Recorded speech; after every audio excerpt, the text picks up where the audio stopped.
Va ora in onda la rassegna stampa.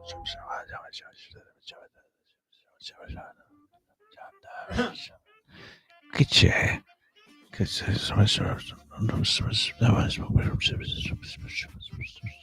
Avete ascoltato la rassegna stampa.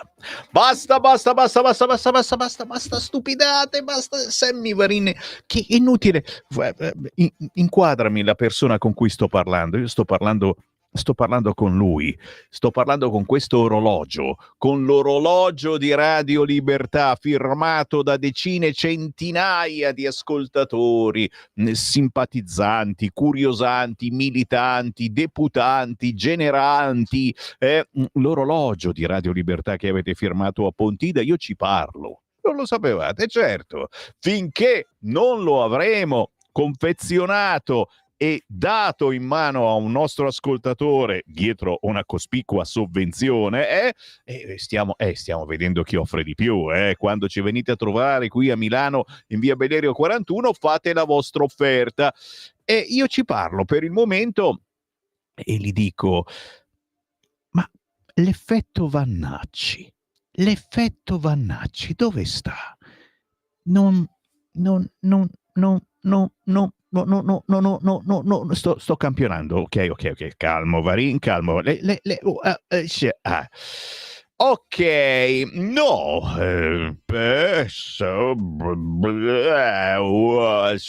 adesso inizia a fare i versi per radio. Dai, Sammy Varin, non puoi fare versi per radio.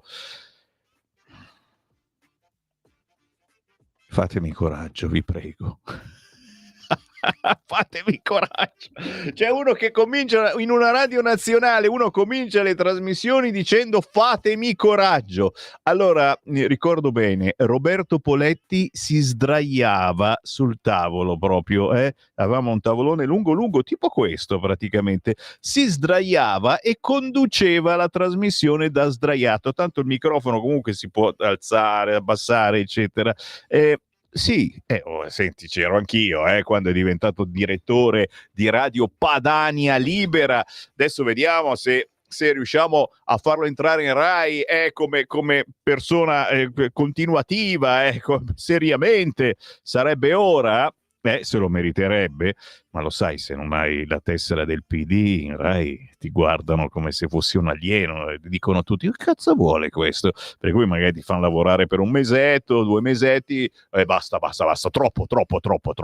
Buongiorno cari ascoltatori, va bene. Oh, mi raccomando, oggi voglio almeno 2 ascoltatori con un bel salame lungo mezzo metro che mi vengano a consolare, e chiaramente fatemi anche voi un'offerta per l'orologio di Radio Libertà da appendere nella vostra cucina, in taverna, ma anche in salotto ci sta bene. Se avete un salotto un po' moderno con centinaia di firme pontidiane degli incredibili ascoltatori che sono venuti a salutarci al gazebo di Radio Libertà a Pontida, e poi c'è anche la firma del generale Vannacci,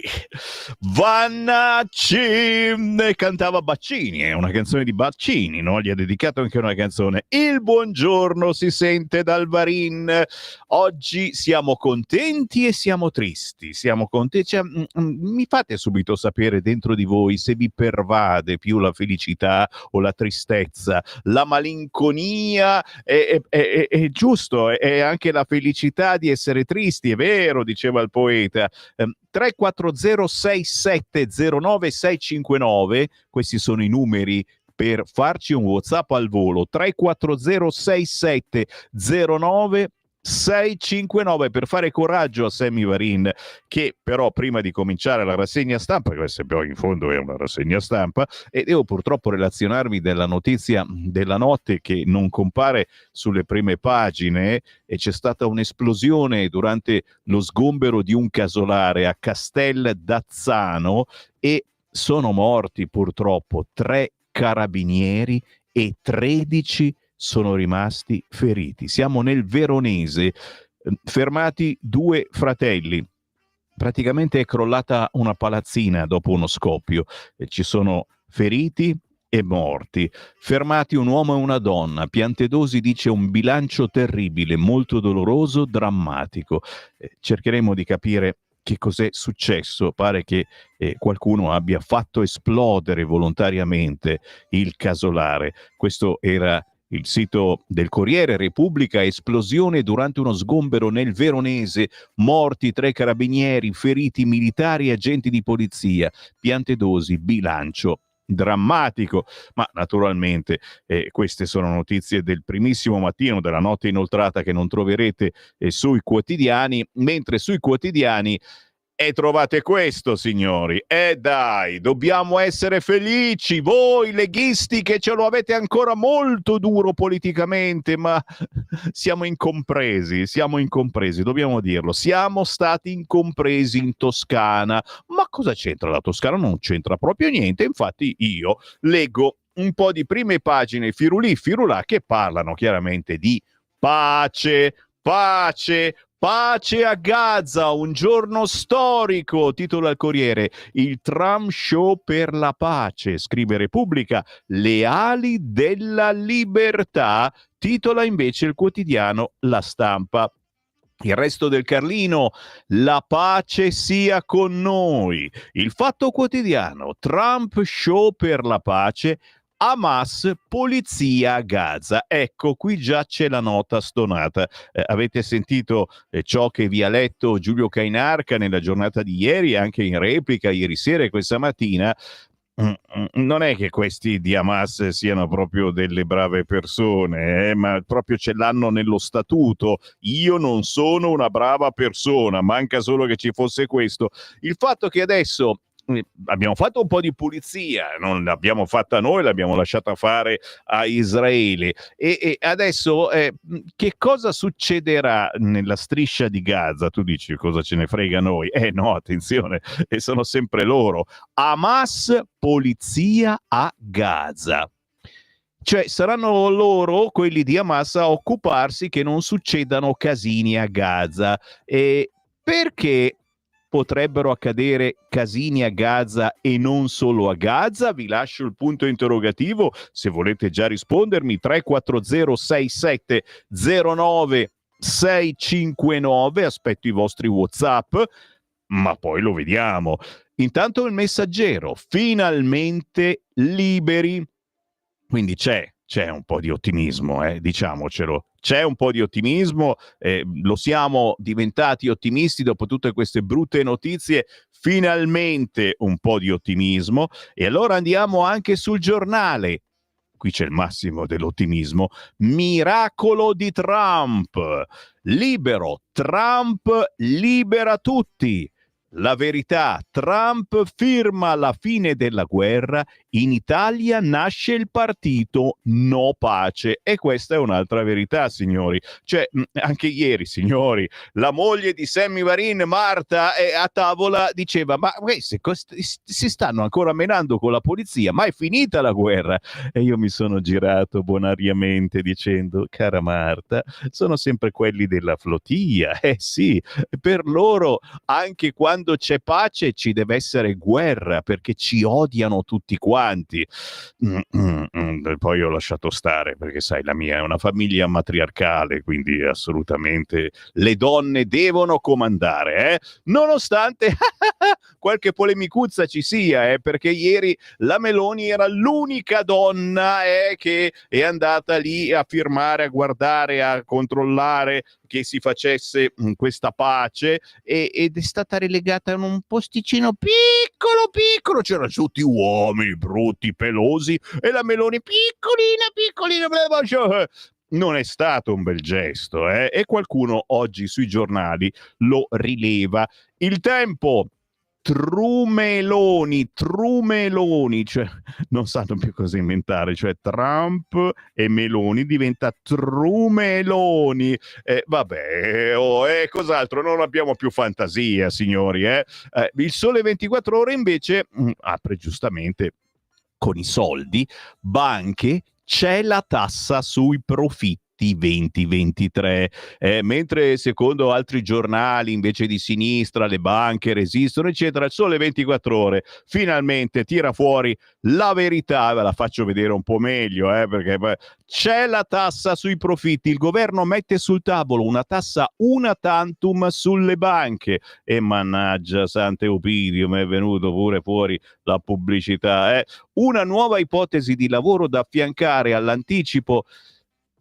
Scusate, che pazienza, ragazzi, tutti che mi vogliono vendere le cose, non compro niente. Ok, una nuova ipotesi di lavoro da affiancare all'anticipo di liquidità derivante dal rinvio delle deduzioni per il 2026 e 2027. Il combinato delle due misure dovrebbe garantire un incasso complessivo di almeno 4 miliardi.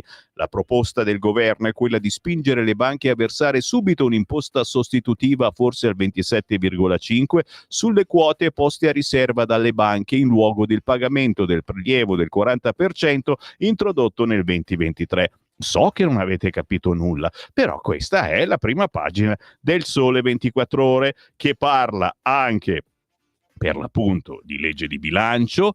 Come vi dicevo, l'idea è spingere le banche a versare subito un'imposta sostitutiva sui profitti 2023, di investimenti delle imprese in vista del ritorno dell'iperammortamento, e mi sentivo stamattina un po' iperammortato. Sì, ero indeciso se venire o no, volevo marcare visita, chiamando il capoposto dicendo mi è venuto, mi mandate l'ispezione, fermo là, alto là, chi va là, ai confini della sanatoria. Siamo sempre in prima pagina sul Sole, perché la rottamazione la facciamo, non la facciamo, certo che si fa, ma sarà circoscritta ai controlli formali e alle imposte dichiarate ma non versate, ok? Quindi se avete fatto i furbetti, occhio che non si sa, però ripeto, c'è ancora tempo, manca ancora qualche ora, e quindi forse magari si riesce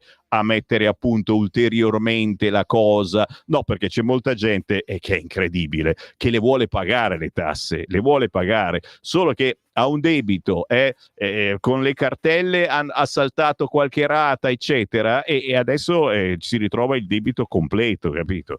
Domani, sì. Ostaggi e prigionieri tutti liberi, show di Trump, nuovo inizio. Il riformista, il Foglio c'ha tanti di quei titoli, ne vuoi uno? Vediamo un po'. La giornata da sogno degli ostaggi liberi e di Trump. Questo è forse il titolo principale del Foglio. Ho saltato Italia Oggi. Sostenibilità solo per i big, bilancio green e regole di 2 diligence obbligatorie soltanto per le imprese con più di 1000 dipendenti e fatturato sopra i 400 mln invece di 50 previsti inizialmente. Milano Finanza, giustamente pensa alla finanza, e scrive primi appalti per Gaza. Che non è male, che uno dice, adesso pensiamo un po' a fare soldi, ed è quello che pensano, lo pensiamo tutti, ma gli amici arabi non vedono l'ora di investire, almeno da quanto ci dicono le fonti, non vedono l'ora di spendere soldi, chiaramente, per guadagnarci. Siamo sul secolo d'Italia, Pax Trampiana. Siamo sull'Unità. Ci sono 2 titoli importanti, anzi 3. Israele ha un re, Trump, tra parentesi, Netanyahu fuori gioco. Il secondo titolo dell'Unità è Sinistra a valanga. Scusate, dei problemi psicologici soprattutto. Sberla per la Meloni in Toscana, il campo largo fa man bassa. Chiaramente siamo sull'Unità, il campo largo fa man bassa, 5 Stelle quasi non pervenuti. Terzo titolo dell'Unità, meno male che Segre c'è. Ok? Decidete voi quale vi piace di più. Il Gazzettino, Gaza, il giorno della pace. Il Mattino di Napoli, Medio Oriente, il nuovo inizio. Avvenire, ostaggi restituiti alla vita intesa per costruire la pace. La notizia, una pace che sa di impunità, tutti a lodare Trump e i crimini di Netanyahu sono già dimenticati. L'identità, Trump, la guerra è finita. Capito, Bibi? Punto di domanda, e speriamo che lo capisca. Il dubbio, liberi ostaggi e prigionieri in Medio Oriente, è vera pace, speriamo. Il secolo XIX, firmata la pace di Trump. L'opinione delle libertà 738 giorni dopo il rilascio dei 20 ostaggi israeliani. L'edicola, Trump sigla l'accordo di pace, un giorno straordinario. L'altra voce, Gaza, una firma per il futuro. E poi quotidiani sportivi che chiaramente io evito perché odio lo sport e sono sicuro che cominciate a odiarlo anche voi. Whatsappatemi ragazzi, Whatsappatemi. Stasera a Udine ne vedremo delle belle. 34067090659. Che ne pensate della titolazione dei quotidiani? Ormai siete più bravi di me e che ci vuole poco e so dove volete che io vada e io eviterò accuratamente di andare dove vuoi.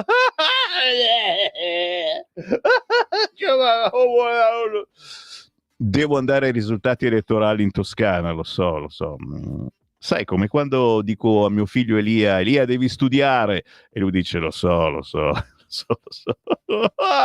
Però non piange lui, no? Piango io. Bene, benissimo. Che bella giornata. C'è un po' di nebbia intorno a Milano, però promette bene. Poi quest'oggi devo andare a fare la spesa, l'Esselunga, chiaramente sono degli sconti interessanti. Sto tergiversando. Bene. Vado sul Libero, mentre la sinistra rosica, Trump libera tutti. Gli ostaggi a casa, la festa a Tel Aviv, il presidente americano in trionfo alla Knesset, Pro-Pal in crisi di nervi. Attenzione, quando i Pro-Pal sono in crisi di nervi sfasciano tutto. Cioè non è che quando stanno bene invece non fanno niente, perché iniziano a darti una spinta e poi rompono tutto quanto. Meloni alla firma dell'accordo, faremo la nostra parte a Gaza. Titolo principale del quotidiano Libero. Subito sotto però scontri tra bande nella striscia e i palestinesi iniziano ad ammazzarsi tra loro. Bruttissimo titolo, ma potrebbe essere veritiero. Vediamo anche dei commentatori importanti nei prossimi minuti. Stupratori e assassini? Qui siamo a casa nostra però. Boldrini e soci esultano per i criminali rilasciati. Perché ci pensiamo, quanti ne hanno rilasciati per una ventina di ostaggi israeliani? 1000, di più. E tra questi ci sono anche dei terroristi, cioè... qualcuno dice che no, quelli cattivi, questi non erano stati presi prima, erano lì che facevano un po', bighellonavano intorno alla rete. Vabbè, siamo sempre in prima pagina sul quotidiano Libero perché c'è l'ultimo delirio della CGIL che lancia il boicottaggio della partita di Serie A. Tutti in piazza. Il 25 ottobre non andare allo stadio, il 25 ottobre scendi in piazza, io ci sarò e tu, così scrive il volantino di Democrazia al lavoro. Democrazia, assolutamente sì. Editoriale di Mario Secchi, questi 2 anni in guerra contro il male. Poi, di spalla sulla destra, gelo rosso sull'intesa. È pazzesca sta cosa che a sinistra sono tutti lì i musi lunghi dei compagni nei talk show. Daniele Capezzone, tutto da leggere quest'oggi sul Libero. Il caso Roccella, tutta la verità sulle gite ad Auschwitz. Il caso Boccia, difende Israele, giornalista Rai nella bufera. Poi chiaramente in basso c'è comunque la notizia: Elli vince in Toscana e inizia a dare i numeri. Confermati i soliti dati, ma Schlein dice siamo davanti alla destra. Sì, è interessante, adesso inizia a dare i numeri e dice sì, ma questo è l'inizio, vinceremo ovunque. Chiaro che, signori, in Toscana non pensavamo di avere un risultato diverso. Sì che lo pensavamo, almeno per quanto riguarda la Lega. La Lega è andata male e dobbiamo cercare di capire cosa è successo. E siccome io conto su di voi, cari ascoltatori, perché c'è tanta gente che mi sta sentendo e vi ringrazio, siete cortesissimi un cacchio, siamo incazzatissimi oggi, però vogliamo capire cosa può essere successo in Toscana. Mi fate un whatsappino al 3406709659 con la prima idea che vi viene in mente, poi ce ne saranno altre nel corso della giornata e nel corso delle prossime settimane per capire. La Lega in Toscana sotto il 5%, ci siamo fatti fregare anche dalla Bundu, come si chiama? Dopo andiamo. L'effetto Vannacci non c'è stato. Dove ha sbagliato la Lega? Punto di domanda. Inviate un whatsappino al 3406709659. Chiaramente, ribadisco e discoriba, siamo in Toscana, terra super rossa, sta scricchiolando da tanti anni, ma la gente pare non sia andata a votare, e quindi chi proprio non ci stava non è andata a votare. Ci arriviamo pian piano. Andiamo all'interno del quotidiano Libero. Altra notizia, ti dico che fa paura, pagina 6 di Libero, si parla chiaramente della striscia di Gaza, delle belle notizie del Medio Oriente, ma Costanza Cavalli scrive a pagina 6: scontri tra bande, i palestinesi iniziano ad ammazzarsi tra loro. Fino ad oggi i miliziani erano riusciti a reprimere le rivolte nella striscia. Adesso famiglie e clan si contendono il potere. I civili continuano a morire. Allora, io qualche giorno fa ho fatto l'esempio terribile della mafia, dell''ndrangheta, della camorra al sud, e purtroppo un tempo solo al sud, adesso un po' ovunque, e ce l'abbiamo anche qui sotto casa al nord. Ho detto l'errore che potremmo mai fare, certamente, per uccidere i mafiosi andiamo giù, iniziamo a sparare nel mucchio, errore che ha fatto secondo me Netanyahu, anche se ci ha liberato sicuramente di molta gente pericolosa, ma anche di gente che non c'entra niente. Adesso pare che nella striscia di Gaza sarà proprio come accade tutt'oggi in molte zone d'Italia, la guerra tra clan mafiosi. Questa volta, scrive Costanza Cavalli oggi su Libero, le persone non stavano fuggendo dagli attacchi israeliani, stavano scappando dalla loro gente, ha detto alla BBC un residente del quartiere di Tel Ash-Awa nella parte meridionale di Gaza City. Lì domenica sono arrivati oltre 300 uomini di Hamas per assaltare l'isolato dove si erano trincerati gli uomini armati del clan Dogmush. Sono morti in 52. Hamas ha accusato il clan di aver ucciso 12 dei suoi combattenti in precedenti scontri. Dogmush ha accusato i miliziani di aver sfruttato il cessate il fuoco per prenderli di mira per presunta cooperazione con Israele. Quindi chiunque abbia avuto qualche rapporto con Israele e adesso si ammazzano tra di loro. Guarda che non è una bella notizia, perché poi si ammazzano così bene che arrivano anche, qualcuno arriva dalla parte nostra. L'influencer di Hamas ucciso da jihadisti rivali, sempre su Libero più in basso, accusato di aver intascato milioni di dollari raccolti come donazioni. Mr. Fafo era diventato virale in Israele per avere celebrato l'attacco del 7 ottobre colpito negli scontri a Gaza City.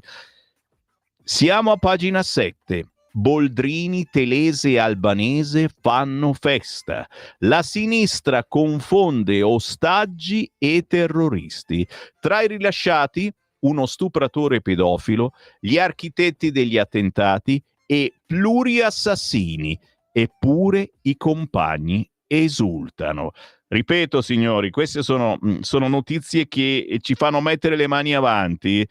Ci sono buone notizie, la guerra è finita, eccetera, ma adesso scattano nuove paure. Ecco, è questo che vorrei mettervi sul chi va là. Non c'è da festeggiare, se non sì nel momento in cui chi era stato rapito ritorna nelle proprie case, però adesso questo problemino potrebbe arrivare anche da noi, vi chiedo.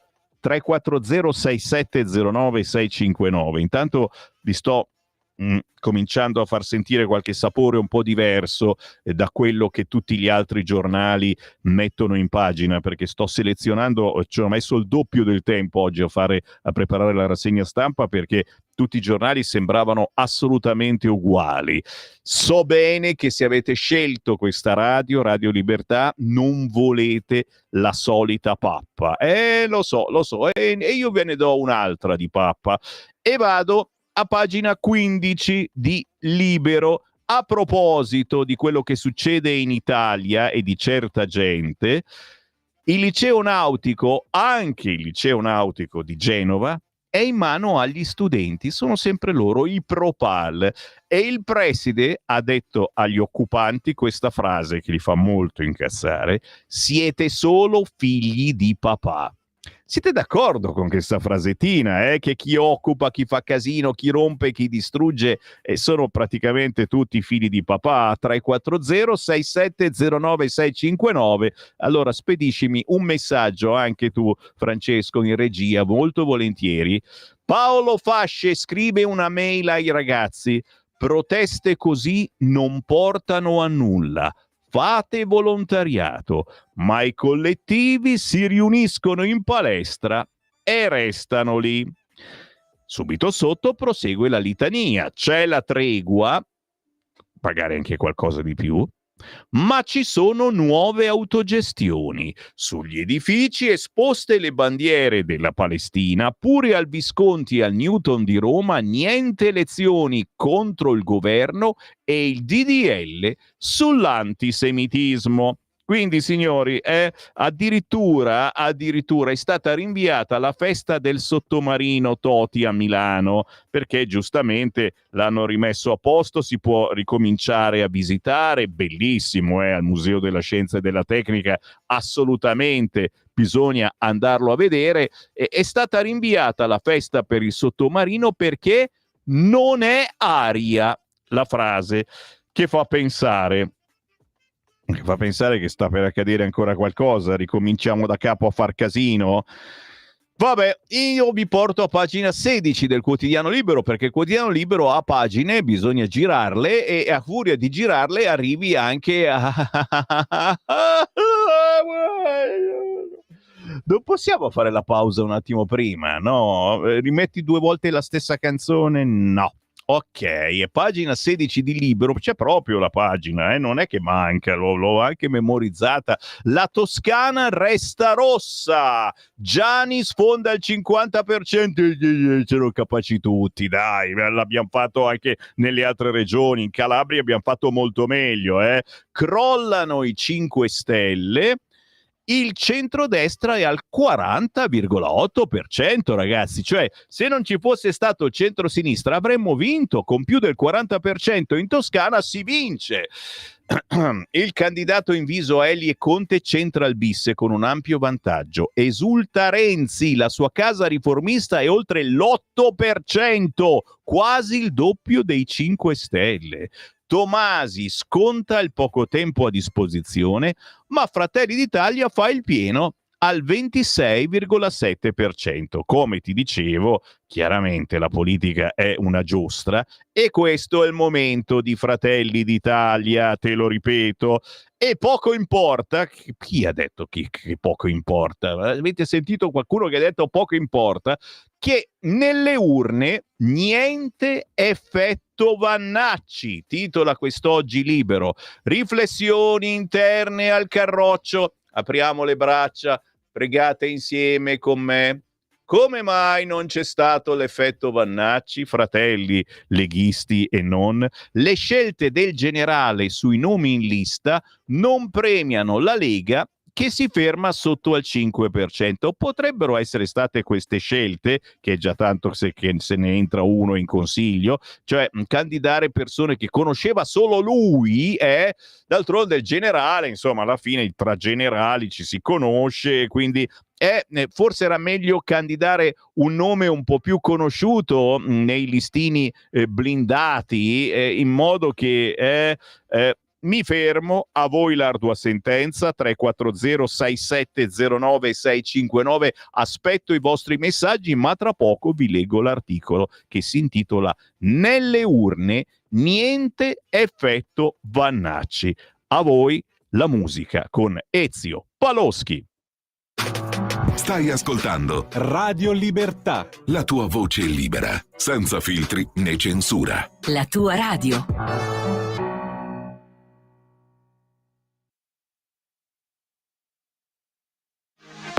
Per la tua pubblicità visita il sito radiolibertà.net.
Rispecchia fedelmente il mio stato d'animo questo pezzo di Ezio Paloschi, L'attimo di un minuto, quel minuto che ho fatto fuori, piovigina su Milano, sono un po' bagnato, in realtà sono lacrime.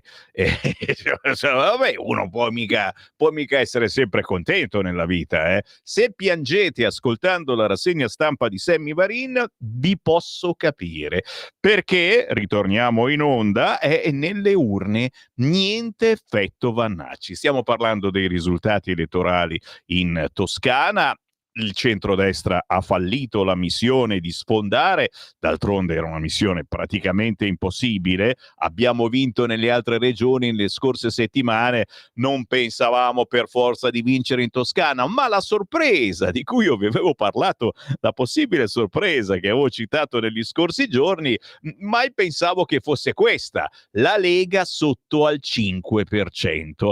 E allora leggiamo il quotidiano Libero, che oggi titola "Riflessioni interne al Carroccio. Nelle urne niente effetto Vannacci. Sconfitta dolce e amara per la Lega in Toscana", un po' come gelato al cioccolato. Gelato al cioccolato, dolce, un po' salato. Che cos'è questo gelato al cioccolato? Non entriamo nei particolari. Il partito è sceso giù fino a sotto al 5%, mentre nel 2020 era arrivato su fino al 21,8%, guadagnando la bellezza di 7 consiglieri regionali. La sconfitta è amara perché perdere fa sempre male. Per alcuni nella Lega, però, specie quelli di lungo corso, è una sconfitta dal sapore liberatorio. Nessuno osa dirlo a microfoni aperti, ma il dolce della Caporetto toscana è che ha un solo generale responsabile sulle spalle, del quale tutti buttano la croce. Roberto Vannacci da Viareggio, vice segretario federale del partito per volontà di Matteo Salvini e con disdoro di tutti gli altri. Disdoro, che è una parola araba, l'autore del bestseller autoprodotto Il mondo al contrario, che tutti noi abbiamo acquistato, è stato usato un anno fa dal capitano per tenere a galla il partito in elezioni europee che si annunciavano complicate. Ha fatto il suo, incassato 532.000 preferenze personali, il 25% dei voti totalizzati dal partito, mantenendolo poco sopra il 9%. La sua candidatura è stata subito malvista da molti dirigenti leghisti per due motivi. Il primo, perché vivono il militare in disarmo come un concorrente pericoloso. Il secondo, perché ritengono che Vannacci sposti troppo a destra al partito. Per i leghisti ex padani non sono solo, cosa c'è scritto? Che non sono pochi, ok? La strada del fu Carroccio non è far concorrenza a destra a Giorgia Meloni, visto che alla fine gli elettori scelgono sempre l'originale rispetto alle imitazioni, ma andare a pescare, come faceva il Bossi Umberto, tra i comunisti delusi e il ceto medio arrabbiato per la fatica a fare i danè, i quattrini. La Lega in Toscana ha da sempre due facce. Una è quella di Susanna Ceccardi, europarlamentare molto vicina a Salvini, candidata a governatore 5 anni fa e che aveva superato il 40%, fermandosi 8 punti sotto il candidato del PD Eugenio Giani. L'altra è quella di Claudio Borghi, ex dirigente di Deutsche Bank specializzato nel fare le pulci al Monte dei Paschi di Siena. Entrambi non hanno apprezzato la decisione di fare gestire questa tornata elettorale al generale, che ha scelto in ogni provincia i suoi candidati di riferimento e hanno più volte sottolineato la necessità di dare ascolto al territorio. Inascoltati loro, come gli elettori, oggi osservano la ritirata delle truppe del generale, ritenuto un po' un invasore, visto che aveva preteso di menare il torrone nella regione. Vannacci ha avuto quello che voleva, ma gli elettori non hanno voluto lui. Così nella Lega sono in tanti ora a sostenere che forse quei 532.000 voti che il generale porta come stellette sulle spalle non erano suoi personali, ma piuttosto del partito. Non è dato sapere cosa ne pensa il capitano. Di certo il risultato di ieri archivia l'ipotesi di un Vannacci che lanci l'OPA sul partito per sostituire un domani il segretario. Il generale è tosto, ma non dispone di un esercito di fedelissimi ed è difficile oggi sostenere che in questa tornata elettorale sia stato un valore aggiunto e non invece uno sfollagente. Vannacci sfollagente? Punto di domanda? 340 6709 659, leggo i vostri WhatsApp. Caro Varin, Pistoia non è bastata e la Lega al 4% grazie a Vannacci al capitano è una Caporetto. Persino Toscana Rossa ha preso di più. Bene, continuate così, ci scrive Francesco il Piddino. Sammy, va bene così. Prima toccheremo il fondo e più forte sarà la reazione di rigurgito per lo schifo in cui viviamo, ci scrive Gianluca. Ragazzi, noi ci siamo abituati a nuotare dove c'è melma, ne abbiamo avute di peggio nella vita e io ero sempre qui davanti al microfono, dai tempi della Padania Libera ai tempi di Radio RPL fino ad oggi ne abbiamo vissute di tutti i colori. Perché è come la ruota della fortuna di Gerry Scotti, la politica è così, è una giostra. Ho appena sentito lo statuto di Hamas nella replica di Autodafè. Davvero ci sarà la pace? Punto di domanda. Sì, quella di Cainarca veramente l'abbiamo sentita ieri in diretta, poi ancora la sera e ancora questa notte e ha letto lo statuto di Hamas e non ci ha rincuorato, soprattutto adesso che gli hanno dato in mano le forze di polizia a Israele ad Hamas, hanno beccato quello giusto proprio. Caro Gianni, adesso visto che hai preso voti del PD pro migranti, ti becchi pure i campi profughi che tu non vuoi e stiamo a vedere, perché sai che la Toscana è una delle poche regioni che non vuole i CPR per rimandarli a casa loro. Sammy, un po' di serietà non guasta. Certo, la Toscana è comunista dal 1970, è un grumo, lasciamo stare, per ben 55 anni. Saluti Enzo, ok, è un grumo. Buongiorno Sammy, forse è ora di smetterla con le cazzate tipo la X-Max e si torna ai temi seri. Visto la pontida identitaria è il momento di divulgare bene quei temi. Vannacci va bene alle europee, ma il traino della polemica sedestra è scemato. Chiedo a Salvini di prendere in considerazione il fatto che stiamo morendo di lealismo. Siamo troppo leali. È ora di tornare a dire le cose in faccia a chi vanno dette. Abbiamo alleati, non amici, scrive Stefano.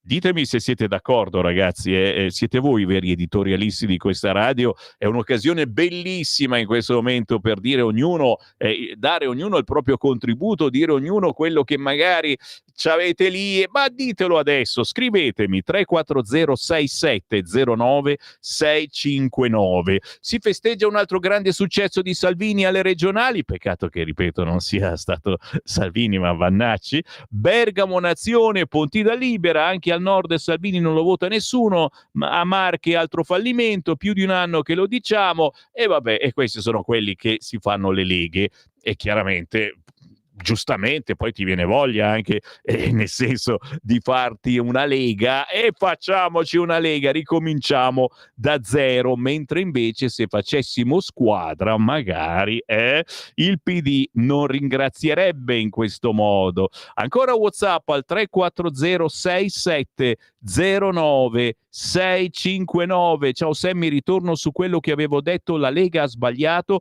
perché non ha avuto il coraggio di proporre come candidato Vannacci, ma lo ha utilizzato come promotore. Grande errore per me. Dani, interessante.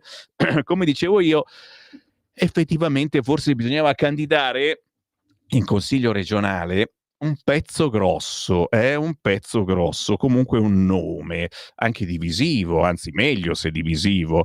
In Toscana, piuttosto che votare quegli altri, così chiamano la destra, non votano. Però la sanità in Toscana non è così male. Lì ho parenti, da noi assistiamo a troppi extracomunitari e non ci sono noi assistiamo a troppi extracomunitari e non ci sono soldi per i piemontesi, scrive Silvio da Torino.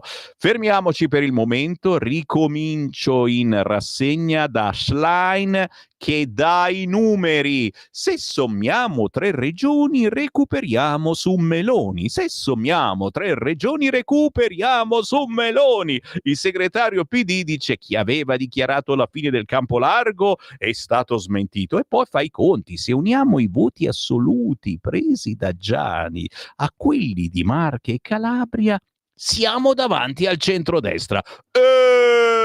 Ragazzi, c'è da ridere, se non da piangere, però dai, scusa, lasciateli festeggiare almeno un giorno prima che ricomincino a sfasciare tutto. I loro amici non sono loro amici. Bundu si chiama così, Bundu sul filo del 5%, exploit dei comunisti, ma la lista resta fuori dal Consiglio. No, sono lì appunto che fanno i conti, contano. Una donna nera con il cuore rosso, rossissimo. Antonella Bundu è stata la protagonista in attesa di queste elezioni regionali in Toscana. L'obiettivo non era certo vincere, ma riportare in Consiglio regionale l'estrema sinistra, rimasta fuori 5 anni fa, ed è stata una lotta all'ultimo voto per superare quel fatidico 5% che noi non abbiamo superato. Va bene, ciao Bundu, ciao.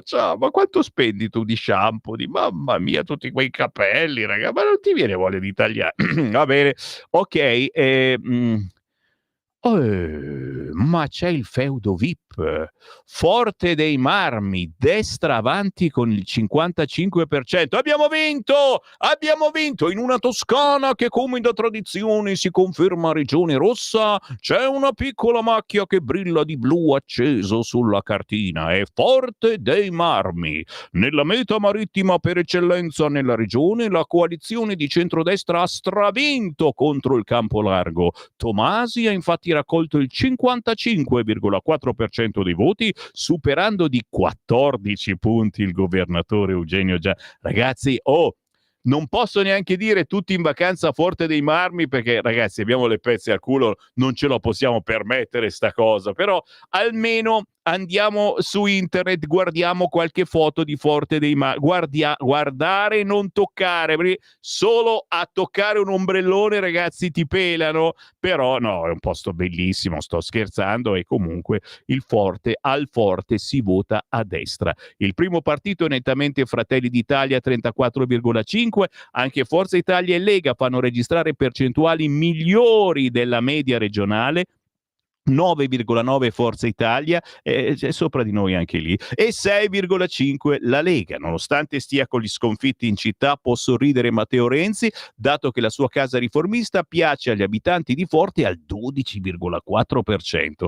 Nel paradiso vacanziero di tantissimi VIP, a piangere è il PD, che si ferma al 23,5%. È strana sta cosa, e quelli con la puzzetta sotto il naso a Forte dei Marmi hanno votato destra, un po' come il Movimento 5 Stelle, ridotto al 3% e poco più. Anche la rossissima Antonella Bundu, quella che usa tanto shampoo, che a livello regionale è sul filo del 5%, soffre le spiagge di Forte dei Marmi. Qui si è fermata poco sopra il 2%, segno che lì, tra hotel e stabilimenti di lusso, preferiscono Giorgia Meloni.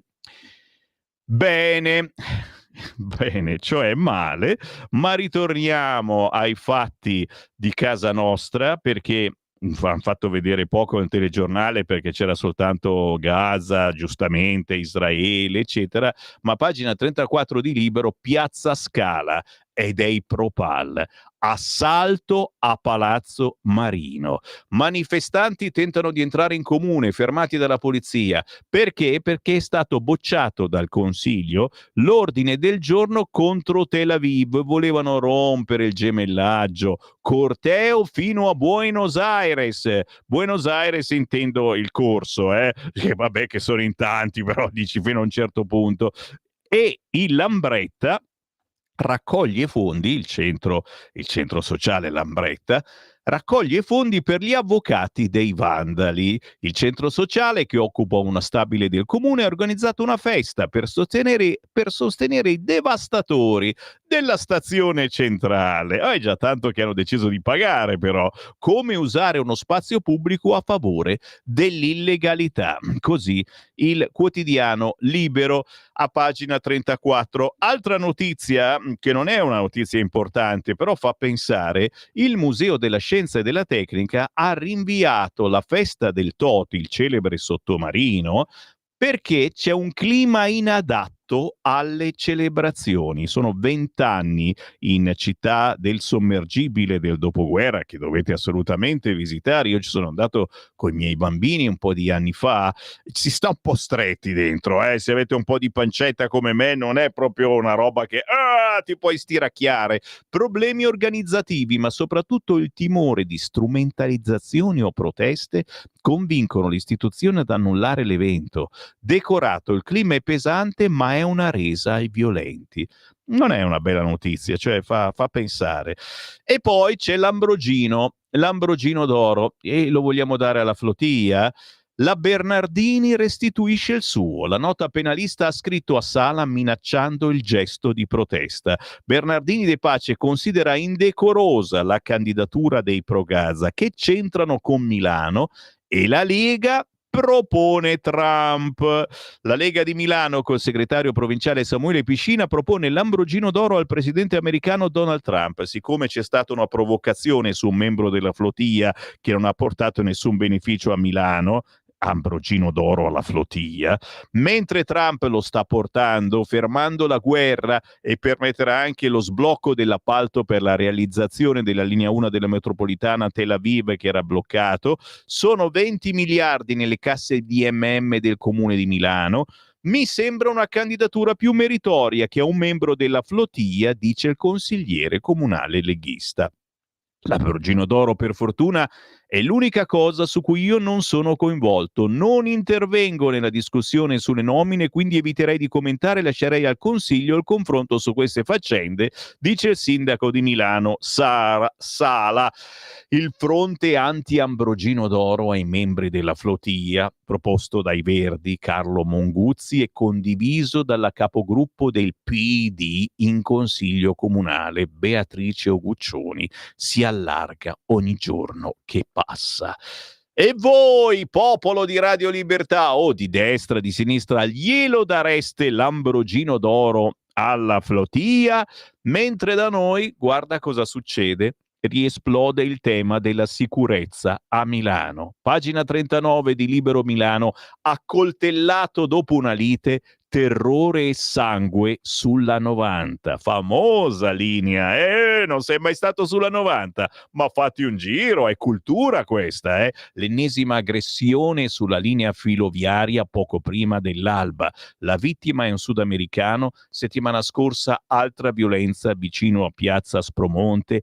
Alessandro Aspesi scrive: pozze di sangue sulla strada, accoltellamenti continui, cittadini terrorizzati. E questa è la Milano violenta dell'ultima settimana, dove 2 accoltellamenti a distanza di pochissimi giorni l'uno dall'altro hanno terrorizzato i residenti, che raccontano di non poterne più di dover assistere a tanto degrado tutte le notti.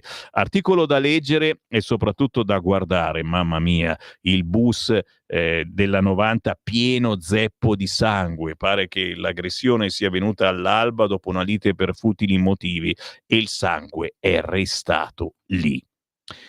Tacciamo di infinite cose e in questi casi però è meglio parlare, ragazzi miei. Parlate con noi, 34067 09659. Il tema della sicurezza è gravissimo e ne parliamo alle 9 con un giovanissimo. Questa mattina arriva il responsabile giovani della Lega, appena eletto a Busto Arsizio in provincia di Varese, Mauro Baldassarre. E cercheremo di capire se forse la Lega deve intervenire un po' fortemente sul tema sicurezza, perché anche dai vostri messaggi trapela che siamo un po' moscettini, lasciamo fare a Fratelli d'Italia che parla ma non fa niente. Dobbiamo essere un po' più tosti? Ritirare fuori lo spadone? Punto di domanda. Vado sul quotidiano La Repubblica, il Trump show per la pace, titola Repubblica, e poi di spalla Toscana, bis di Gianni, Schlein è solo l'inizio, scusate, e non riesco a leggerlo. No? Tracollo della Lega, l'ho letto, bravo Sammy, bravo. All'interno di Repubblica, Meloni pronti a inviare soldati, Palestina stato da riconoscere, virgolettato a proposito, siamo a pagina 14 con Tommaso Ciriaco da Sharm. La Meloni, unica donna presente a Sharm, spero in un voto unanime del Parlamento. I complimenti di Trump, leader forte, è bellissima, dovrebbe smettere di fumare secondo Erdogan, ma lui non fuma, fuma come un turco di sicuro. La Premier vola sul nuovo Gulfstream, il jet per VIP da 77 milioni di euro. E vuoi che... scusa, c'è la Slime che vola in economica, Gianluca Di Feo se n'è accorto. Anche per raggiungere Sharm el Sheikh, Giorgia Meloni ha volato sul nuovissimo Gulfstream G650, un jet che sembra diventato l'Air Force One di Palazzo Chigi. I primi 2 esemplari sono stati consegnati al 31esimo stormo dell'aeronautica lo scorso aprile e, stando alle notizie di stampa, la Premier li ha già utilizzati per recarsi in Puglia nelle vacanze agostane. Ognuno costa circa 77 milioni. Si tratta della versione aereo, ossia con l'autonomia prolungata a 13.000 km, di uno dei più diffusi bireattori per trasporto VIP, una dote che gli permette di arrivare senza scalo fino in California, in Argentina, in Sudafrica, in Giappone o in Australia. Viaggia a circa 1.000 km orari, con una totale silenziosità interna e un comfort straordinario per al massimo 19 passeggeri seduti su poltrone che si trasformano in letti. L'allestimento standard prevede cucina, wifi, schermi TV a scomparsa, divani per riunioni che possono mutarsi in letti ancora più comodi. E l'articolone prosegue, chiaramente. Se volete saperne di più, quelli di Repubblica vanno a controllare dove vola la Premier. Gianni stravince in Toscana, primato del PD al 34,5%, Renzi esulta, noi sopra i 5 Stelle, cicca cicca.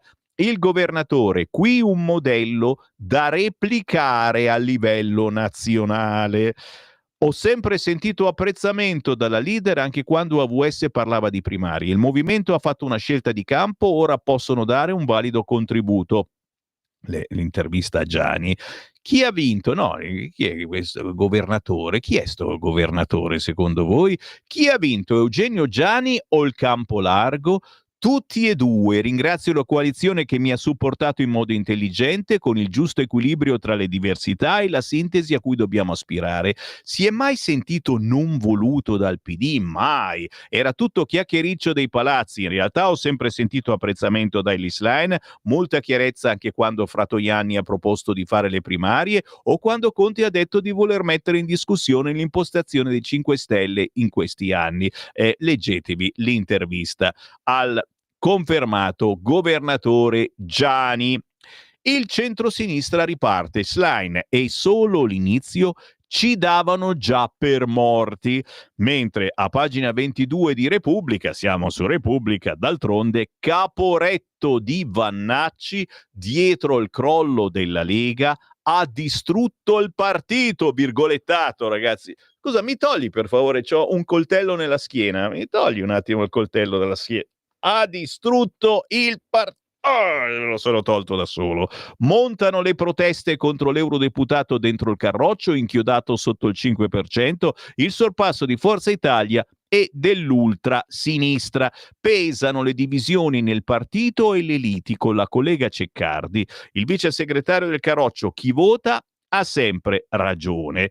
Chiaramente l'intervista a Tomasi, perché Repubblica è democratica, la spinta del generale? Se i risultati sono questi, qualcosa non ha funzionato, dice Tomasi, che era il candidato di Fratelli d'Italia del centrodestra. Noi abbiamo sempre creduto nel lavoro di gruppo, non solo nei frontman, dice Alessandro Tomasi di Fratelli d'Italia. L'intervista quest'oggi sul quotidiano Repubblica.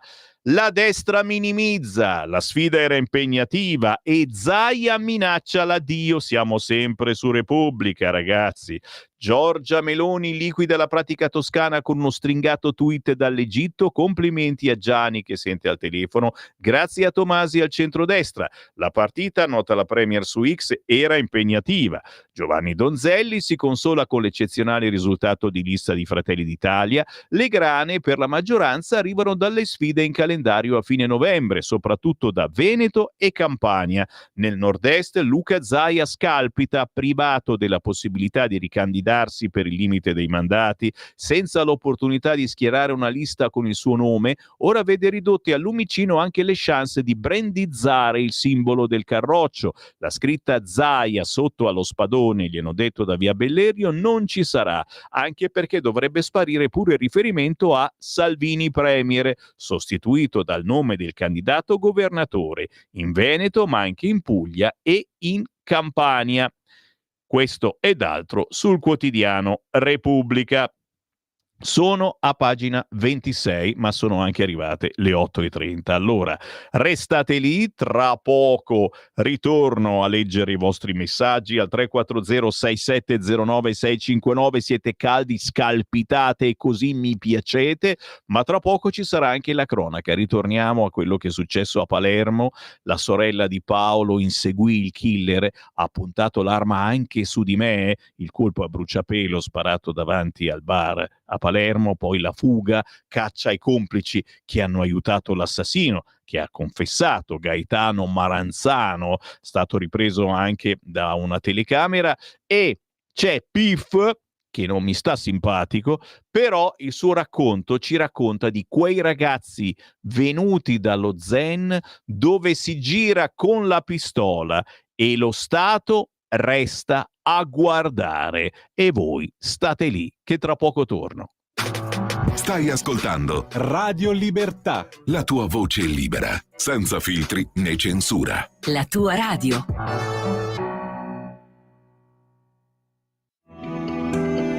Il meteo.it presenta le previsioni del giorno.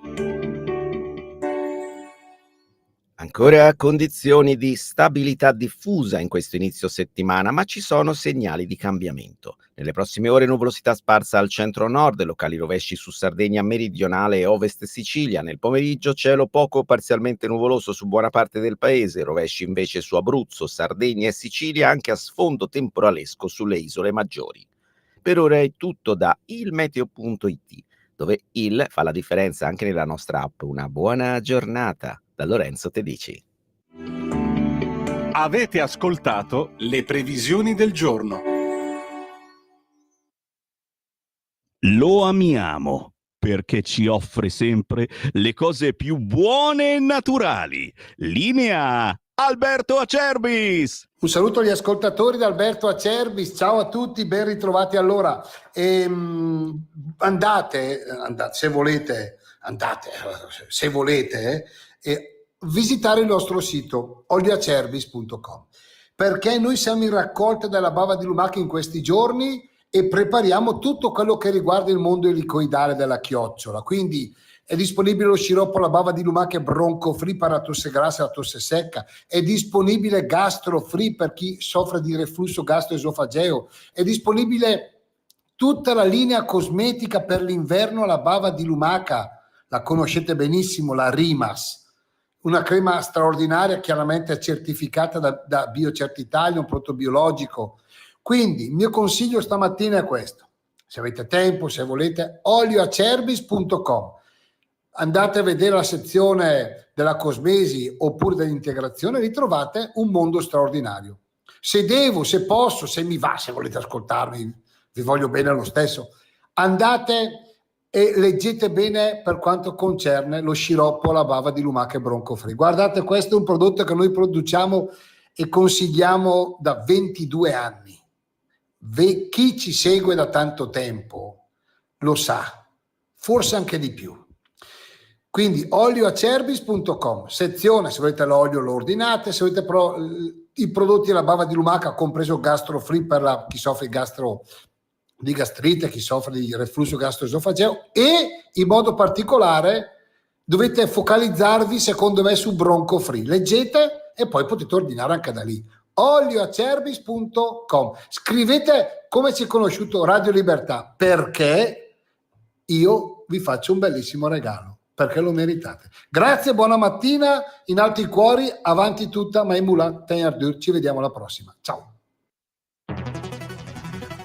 Ogni giorno migliaia di notizie ci raccontano i fatti che accadono in Italia e ogni giorno c'è una voce fuori dal coro. Quotidiano di Sicilia, il quotidiano d'Italia. L'informazione che ribalta i luoghi comuni, una vera visione dei fatti. L'Italia vista da sud. Ogni siciliano che vive in Italia e nel mondo è una risorsa, è protagonista della crescita della nostra nazione. Dai forza alla crescita della nostra isola, abbonandoti al QDS digitale più archivio a soli 99 euro anno.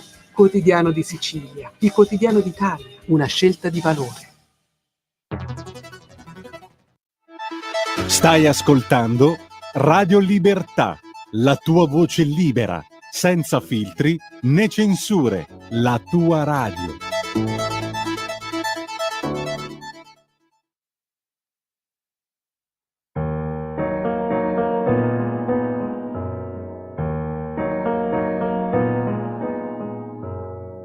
È così, sono qui, ancora da perdente, da uno che dice no, ma intanto poi si arrende alla sua nostalgia di un sentimento assurdo che adesso è come un urlo che non finisce più.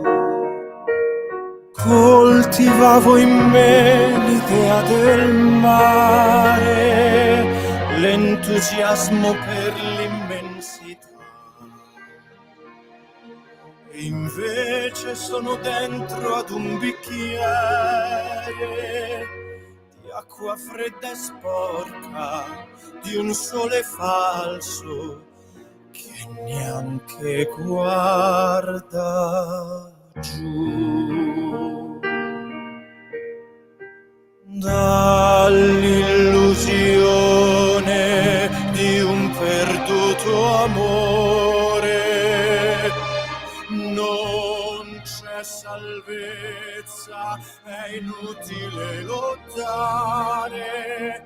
Adesso so che la felicità non dura che un solo istante e poi va via, mentre eterna è la malinconia dalla passione di un perduto amore. Non c'è salvezza, è inutile tentare, che per fuggire da me stesso posso cercare in tutto l'universo. Posto non c'è, dovunque io finirò, sempre sarò con te.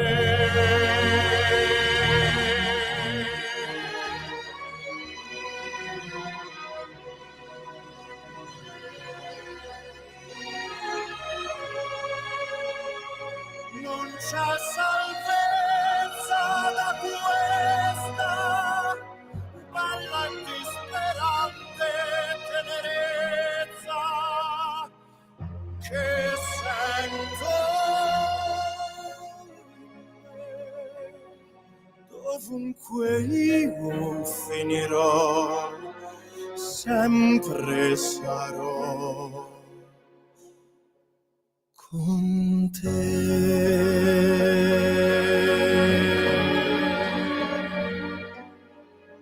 Splendida canzone, l'ideale per leccarsi le ferite, mi si è quasi seccata la lingua. Del perduto amore, si chiama così questo pezzo di Luca Notari, nuovo e c'è un intero album. Lui ha incontrato Gigi Proietti tanti anni fa, ha collaborato con alcuni tra i più importanti protagonisti della scena italiana e in questo nuovo album che si chiama Bel Canto fa un inno alla bellezza della vita e dell'arte e ci porta in un mondo ideale oggi non più di moda, appunto, il bel canto lirico italiano, patrimonio immateriale dell'umanità, e questo ce lo dimentichiamo.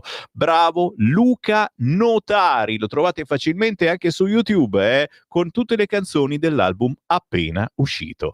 Col buongiorno rinnovato, le chiamo le ferite, alle 8:40 la gallina canta, c'è Sammy Varini in onda con voi. Un abbraccio a tutti voi comunisti, fascisti, che avete votato, che non avete votato, che odiate la politica o che invece mangiate quotidianamente, state facendo colazione proprio adesso, pane politica. È andata male, almeno per la Lega in Toscana, ormai la Lega è un partito democristiano. Che cazzo scrive? Come osi? Mi sento offeso.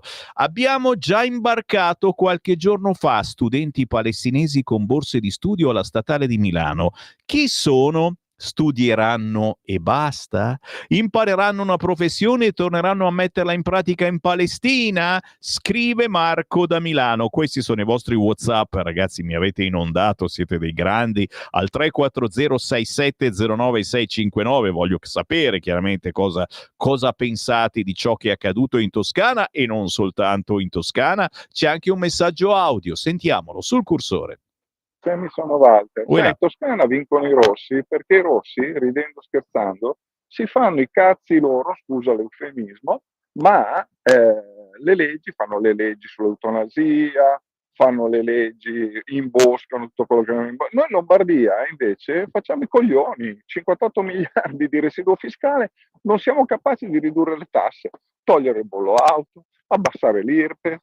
In Lombardia facciamo gli scolaretti bravi, quelli del primo banco, no? Che alla fine poi sono promossi, bravi, poi prendono un calcio nel culo e l'ultimo della classe invece diventa presidente del consiglio o presidente della scuola stessa. Così è.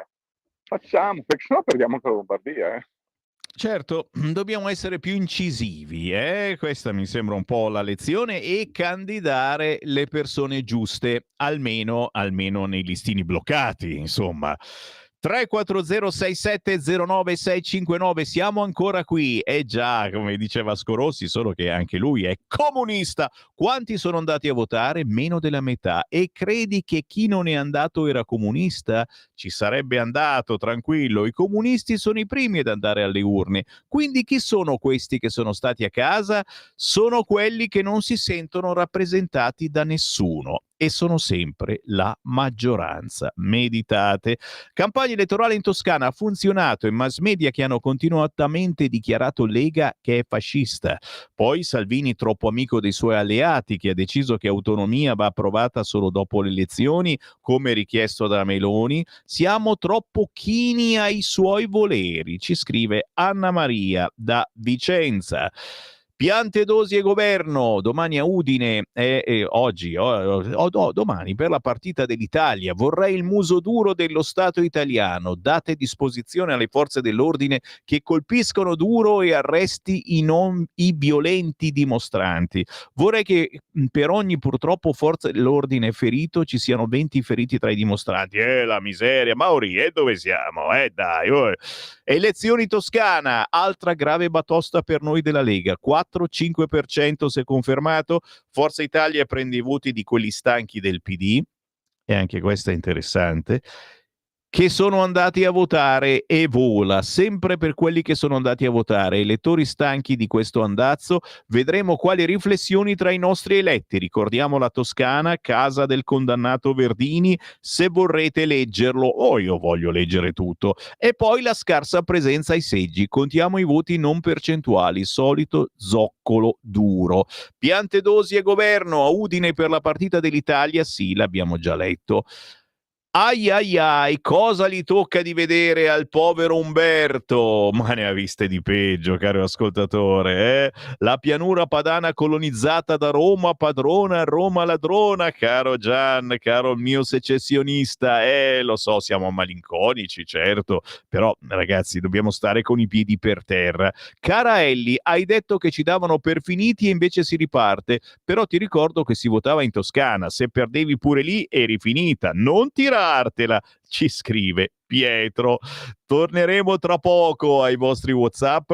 Adesso andiamo invece allo Zen. Vi segnalo su Repubblica, nella cronaca, pagina 26, c'è Piff che ci racconta di quei ragazzi venuti dallo Zen dove si gira con la pistola e lo Stato resta a guardare.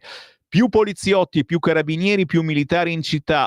Piff non è certo di destra, siamo su Repubblica. Se questa è l'unica soluzione, più poliziotti, più carabinieri, più militari in città, se questa è l'unica soluzione che cerchiamo, e questa è sempre l'unica soluzione che troviamo quando ci va bene, anche se poi generalmente dura poco, non cambierà nulla.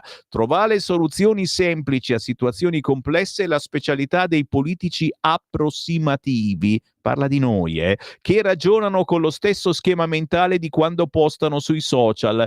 Femminicidio, aumentiamo le pene. Incidenti stradali, abbassiamo la quantità di alcol tollerata e aumentiamo le pene. Il problema della mafia, quando se ne parla, aumentiamo le pene. Basta aumentare le pene e tutto si risolve. Gomorra e il capo dei capi alimentano la mafiosità dei ragazzi nei quartieri a rischio? Altra soluzione facile a un problema complesso. Smettiamo di produrre serie come Gomorra e il capo dei capi, abbiamo risolto il problema.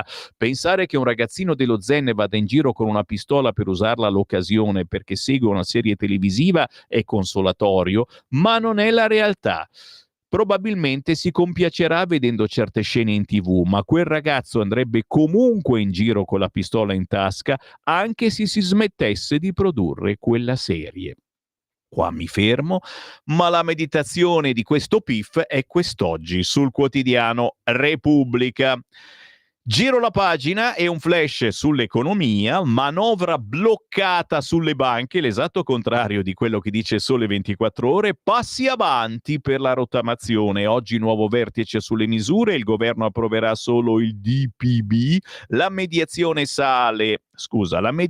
sulle cartelle sarebbe 54 rate bimestrali. Avete capito che c'è ancora roba da decidere, questo è chiaro, l'abbiamo capito. Ritorniamo sui quotidiani, molliamo la Repubblica e andiamo sul quotidiano La Verità, in taglio alto, visto che ha vinto la Toscana, ha vinto la Toscana del PD, chiaro, ma ha vinto anche la Toscana, quello che sta portando avanti su molti argomenti, compreso l'aborto. Ecco il campo largo dell'aborto, disegno di legge di PD e 5 Stelle su input di Crisanti, perché le ostetriche pratichino l'interruzione volontaria della gravidanza. Divisi su tutto, 5 Stelle e PD si dimostrano uniti solo su un argomento: aumentare gli aborti. E qua mi fermo, ma l'editoriale di Maurizio Belpietro oggi sulla Verità di spalla alla notizia, come previsto in Toscana, Gianni rivince, la Schlein straparla, Lega senza effetto Vannacci. In centropagina sulla Verità, naturalmente, Trump firma la fine della guerra, in Italia nasce il partito No Pace. Licei e università occupate, assalti alle aziende della difesa, scontri per far cancellare gemellaggi con Tel Aviv, proteste contro atleti e artisti israeliani, intellettuali sulle barricate, ci avevano preso gusto e non si rassegnano. All'interno del quotidiano La Verità, Meloni tra i big che ricostruiranno la striscia, unica donna, qualcuno l'ha fatto notare oggi sui quotidiani, ma soprattutto più in basso c'è la rivelazione shock del camallo Nivoi. La flotilla non è partita per i viveri, erano pochi, utili solo a pulirsi il culo. Beh, è un camallo, che cosa pretendete? Rivelazione shock del camallo Nivoi, azione politica, ma non tutti a bordo lo sapevano. Angela Camuso ha resistito alle parolacce e ha intervistato José Nivoi, portuale e attivista del CALP di Genova. Intervista che trovate solo sul quotidiano La Verità, che parla anche dei Propal. I Propal, disoccupati all'improvviso, fondano il partito del no alla pace. Nonostante la soluzione almeno parziale al conflitto, antagonisti e intellettuali restano sulle barricate, tra atenei occupati e attacchi al governo. Tafferugli a Milano per il mancato stop al gemellaggio con Tel Aviv. E ora Landini sfida il campionato. Il 25 è in piazza anziché allo stadio. Ci mancava pure questo, ragazzi miei. Niente effetto Vannacci. La Lega ferma al 5%, pagina 13 della Verità. Il Carroccio 5 anni fa si era attestato al 22%, mentre in questa tornata, pur schierando il generale, non è proprio veritiero, cioè il generale che ha schierato, e lui ha fatto la campagna elettorale come la sta facendo e la farà in altre regioni italiane, ma forse il problemino è stato che ha schierato persone che conosceva solo lui.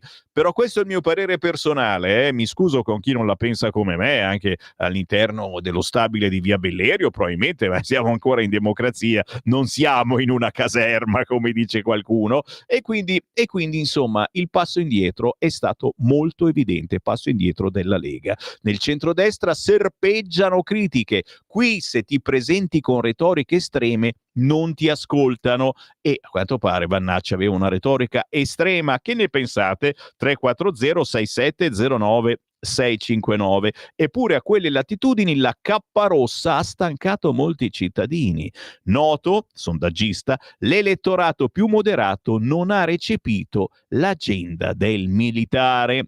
Subito sotto, è anche sul quotidiano La Verità, c'è Zaia che avvisa Fratelli d'Italia: sono un problema? Allora vedrò di renderlo reale.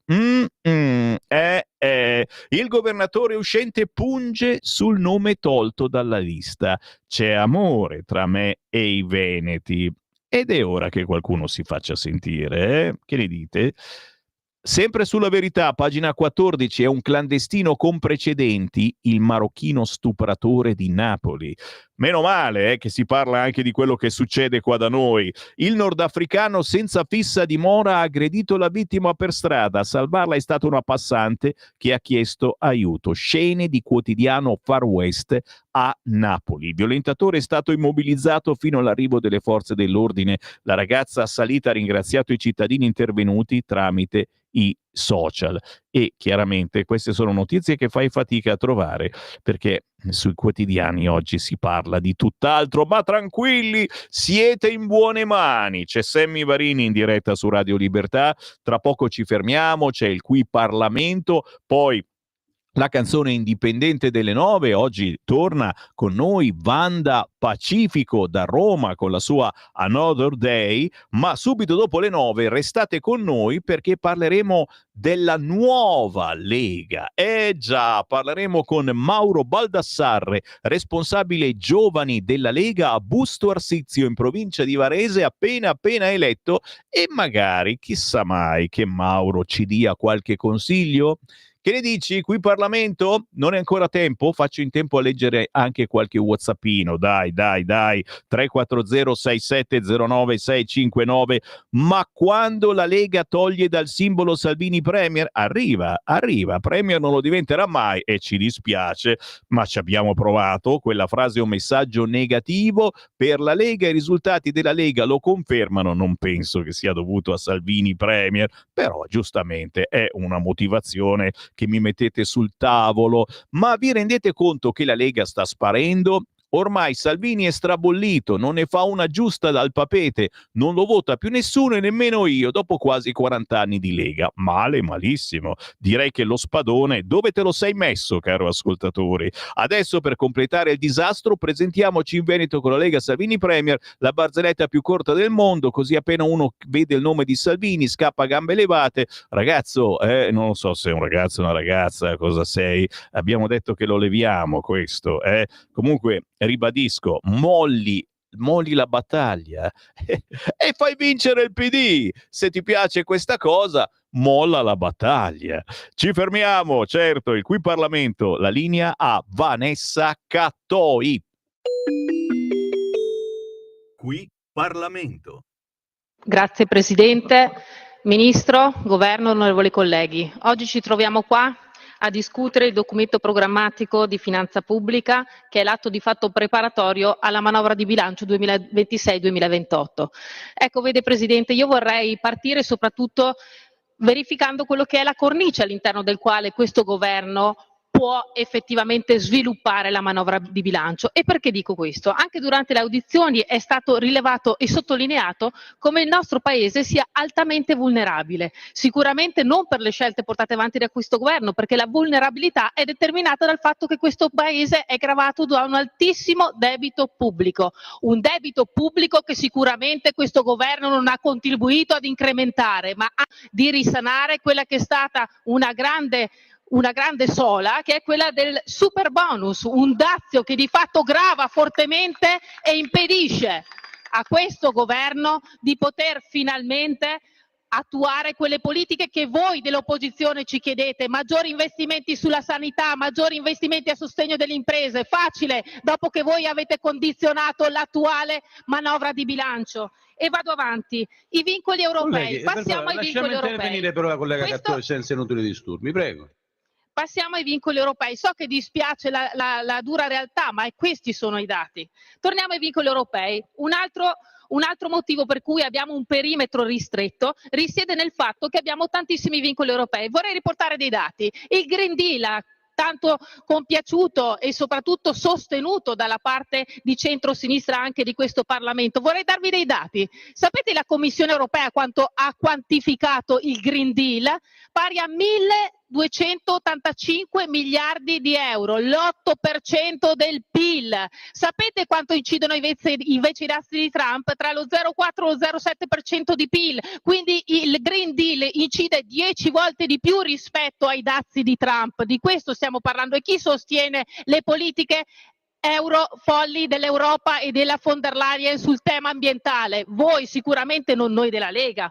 E poi c'è un altro tema molto importante, che è quello legato soprattutto alla burocrazia. Anche qua Mario Draghi è intervenuto dicendo come la burocrazia uccide la nostra economia e soprattutto ha quantificato in modo puntuale quanto la burocrazia sia più pesante rispetto ai dazi. Ecco quindi che Mario Draghi e non la Lega e non Vanessa Cattoi ha detto che la burocrazia incide sul settore manifatturiero come i dazi al 45% e la burocrazia incide sui servizi come i dazi al 110%. Bene, se l'Europa emana più di 13.000 atti a fronte di 3.500 atti normativi che produce l'America, forse una certa riflessione si dovrebbe fare. Soprattutto fate una chiamata agli europarlamentari dei vostri partiti e diteli che invece di sostenere le folli politiche europeiste inizino a fare gli interessi degli italiani, che questo ci permetterebbe di avere maggiori margini anche per questa manovra di bilancio. E vede Presidente, all'interno di questa aleatorietà, incertezza e all'interno di un quadro ristretto anche da vincoli soprattutto esterni, comunque grazie al lavoro portato avanti da questo governo e soprattutto grazie al lavoro di rigore e di controllo dei conti del nostro ministro Giancarlo Giorgetti, noi siamo riusciti finalmente ad avere dei livelli di credibilità che in questo Paese erano anni che non si riscontravano, e nonostante tutto all'interno di questo documento sono stati inseriti dei specifici impegni che vedono comunque portare degli investimenti per sostenere lo sviluppo delle imprese, per cercare di andare avanti con il taglio del cuneo fiscale. Vorrei ricordare che Landini stesso aveva detto che se questo governo era in grado di portare avanti il cuneo fiscale sarebbe stata una cosa positiva. Peccato che adesso questo governo sta portando avanti il taglio del cuneo fiscale fiscale e Landini ci propone invece una bella patrimoniale. Vi ricordiamo che questo governo assolutamente non andrà avanti sul percorso della patrimoniale, ma continueremo invece a portare avanti le politiche per ridurre la pressione fiscale, soprattutto del ceto medio. E poi incentivi alla natalità anche all'interno di questo documento sono esplicitati. E dopo, da ultimo, ma non da ultimo in termini di importanza, il continuo rifinanziamento della spesa sanitaria per cercare di sostenere gli investimenti all'interno della sanità. Il ministro Giancarlo Giorgetti lo ha detto anche in audizione. Cercheremo soprattutto di impegnarci per ridurre le liste d'attesa, soprattutto per incentivare il reclutamento delle figure all'interno della sanità che si fanno fatica a reclutare, e soprattutto si cercherà di intervenire nuovamente sul payback. Ecco, vede Presidente, noi dovevamo essere il governo che avrebbe distrutto i conti di questo paese, invece siamo il governo che grazie al lavoro del ministro Giorgetti abbiamo una credibilità, e questa è certificata da uno spread che è ai minimi storici, dalle agenzie di reti che danno credibilità e affidabilità a questo nostro paese, e soprattutto perché comunque siamo in grado di mantenere bassa la disoccupazione a livelli storici mai registrati in Italia, e soprattutto a tenere alta l'occupazione, perché se vogliamo portare avanti questo paese e andare sulla via dello sviluppo dobbiamo soprattutto lavorare sull'occupazione, e di questo ci impegneremo e di questo si impegnerà il ministro Giancarlo Giorgetti, perché è definito all'interno di questo documento. E quindi concludo, Presidente, ringrazio il ministro perché grazie delle politiche gasperiane permette di tenere alta la dignità e soprattutto la reputazione di questo nostro paese, però sempre con un occhio d'attenzione alle future generazioni. Grazie Presidente. Qui Parlamento. Ciao a tutti gli ascoltatori di Radio Libertà, quella che state ascoltando è Another Day, tratta dal mio ultimo EP omonimo Banda Pacifico. Ciao!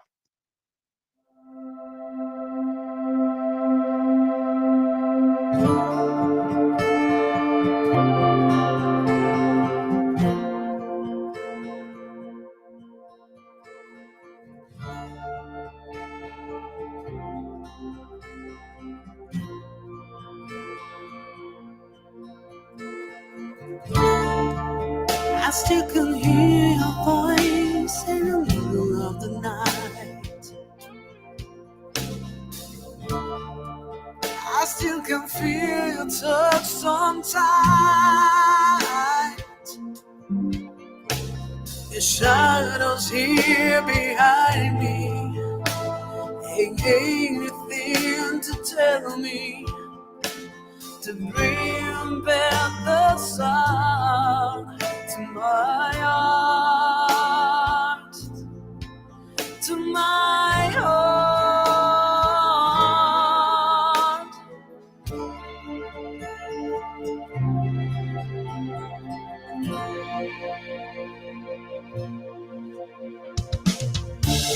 If I could turn back time again, too many years went by too fast. I should have known by now. What if no one will ever last? Forever.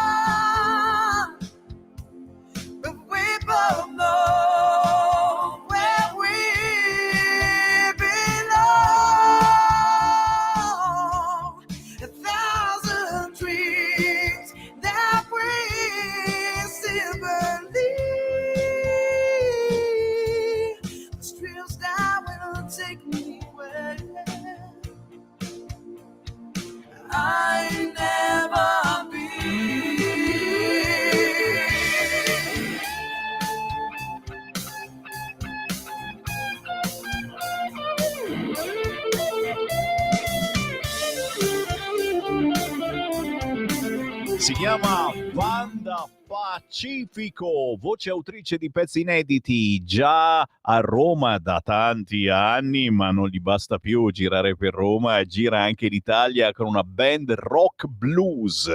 Another Day, Banda Pacifico con il buongiorno rinnovato. 3 minuti dopo le 9 del mattino, c'è in onda Sammy Varin. Grazie a chi ci guarda sul sito radiolibertà.net e sulla pagina di Lega Salvini Premier su Facebook, su YouTube cercando sempre Radio Libertà, ma chi ci ascolta in tutta Italia con la Radio DAB, la Digital Radio, cercando appunto Radio Libertà. C'è anche l'applicazione di Radio Libertà da scaricare su tutti i vostri telefonini e ci accendete quando volete. Sammy Varin vi porta adesso a Busto Arsizio in provincia di Varese perché fresco di nomina è arrivato il nuovo responsabile giovani della Lega di Busto Arsizio, Mauro Baldassarre. Ciao Mauro! Buongiorno Sammy, buongiorno a tutti. Grazie per essere con noi. L'altro giorno nella storica sede di Varese in piazza Podestà sei stato eletto responsabile giovani a Busto Arsizio. Prima di tutto le emozioni di questa elezione e soprattutto ci devi parlare di te, quanti anni hai, cosa fai, studi, lavori, che combini e il tuo impegno all'interno della Lega, cosa ti porta a voler fare? Ma cominciamo da zero. Le emozioni di questa promozione, perché è sempre una promozione sul campo importante con nuove responsabilità, ma vuol dire che hanno visto in te una gran bella voglia di fare. Mauro. Allora, innanzitutto, grazie per le belle parole. Sono felice e onorato di essere diventato appunto il coordinatore dei giovani di Busto Arsizio, perché è l'inizio di un processo che in realtà è già in evoluzione da diversi anni. Io ho 21 anni e sono in Lega da quasi più di 6 anni, quindi ho iniziato veramente molto giovane con la militanza nel partito. Ho iniziato ad interessarmi di politica invitando all'epoca, quando ero rappresentante di classe nella mia scuola, una giovane deputata che si era appena insediata nel Parlamento europeo, che era Isabella Tovaglieri. Dai. E da quel momento poi è partita tutta la passione per la politica e mi sono ritrovato quindi a fare militanza, aprire gazebi, chiudere gazebi, volantinaggio, incasellamento, fino a che poi non è arrivata anche la nomina come coordinatore provinciale delle scuole. Abbiamo portato diversi giovani quindi anche nel partito grazie ai vari volantinaggi che abbiamo fatto. Io, avendo la fortuna di avere anche Isabella a Busto Arsizio, ho cercato anche di portare l'onorevole nelle scuole per provare a creare uno spirito critico nei giovani, provare a creare un dibattito, un'opinione. Ed è quello che come coordinatore della Lega Giovani di Busto voglio fare adesso, perché comunque sto notando sempre di più un disinteressamento dei giovani verso la politica, ma la politica non deve essere vista come parolaccia nei confronti dei giovani. Quindi mi sembra giusto e doveroso provare a portare un dibattito critico con anche la controparte in tutte le scuole della provincia di Varese e Busto Arsizio in particolare. Guarda che stai dicendo una cosa molto bella, è una cosa molto importante, ne parliamo da quanto tempo, cari ascoltatori, che nelle scuole ci sia un solo pensiero unico e chi non la pensa come quelli di sinistra non può entrare, viene sbattuto fuori dalle scuole. Non puoi dire la tua, non puoi organizzare un tavolo, un volantinaggio, niente.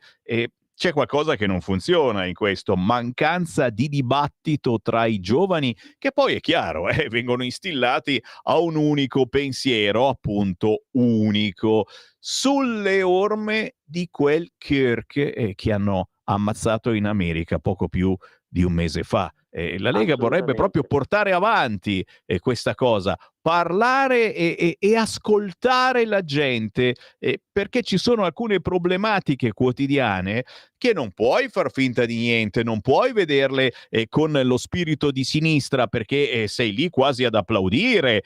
Io sto parlando del problema sicurezza, sto parlando di che cosa succede nelle stazioni. Siamo a Busto Arsizio in provincia di Varese, attenzione, città governata, mi viene da dire quasi da sempre sempre dal centrodestra, anche se non dalla Lega, e forse c'è qualcosa ancora che va sistemata, forse, e lo dico su una radio che fa un po' da pontiere verso il centrodestra, Lega, Forza Italia, Fratelli d'Italia, ma anche molta gente che comunque è insoddisfatta di una certa sinistra.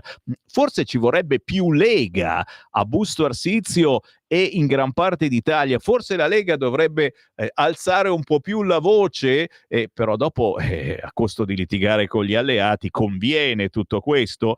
Mauro, tu che sei giovane, quale potrebbe essere la tua ricetta, ad esempio, in una città come Busto Arsizio, che però risente di problematiche di sicurezza, per fortuna non come in altre zone, ma assolutamente da non tacere. Mauro. Allora, assolutamente sì, concordo con te, Sammy. A Busto Arsizio è vero, ci sono stati diversi episodi, magari nelle stazioni o addirittura in centro stesso, però mi viene da dire che ogni volta che ci sono state queste occasioni, comunque le forze dell'ordine sono riuscite anche a intervenire. A me viene un esempio di una ragazza che dietro le stazioni nord di Busto Arsizio è stata quasi stuprata, e se non ci fossero state lì le forze dell'ordine, anzi, e aggiungo la polizia locale, perché in quel momento c'era la polizia locale che tanto viene criticata, tanto viene messa sempre nell'occhio del ciclone, e a Busto Arsizio, nonostante non sono proprio il numero corretto di persone, perché dovrebbero essere molte di più, sono comunque riuscite a intervenire, riescono comunque a risolvere i problemi di ufficio e stare fuori per il bisogno del cittadino. Comunque fa vedere che c'è un occhio del comune nei confronti di questi piccoli problemi, di questi grossi problemi, no, piccoli anche no. Per quello che eventualmente si può fare a livello giovanile, ci sono diverse opzioni. Secondo me una cosa che può rendere anche in centro magari questi attacchi meno frequenti può essere rivivere Busto la sera, perché comunque Busto Arsizio a livello giovanile c'è questo problema che dopo le 9 si spegne, dopo le 9 non ci sono eventi, non c'è magari un negozietto aperto, quindi la città è come se fosse chiusa, spenta, non vivibile per un giovane. Secondo me creare qualche evento che riporta gente, che riporta persone in centro, che riporta anche un pochettino di entusiasmo, allo stesso tempo sicurezza, perché comunque passano spesso e volentieri, quindi i controlli, secondo me può essere un'opzione valida.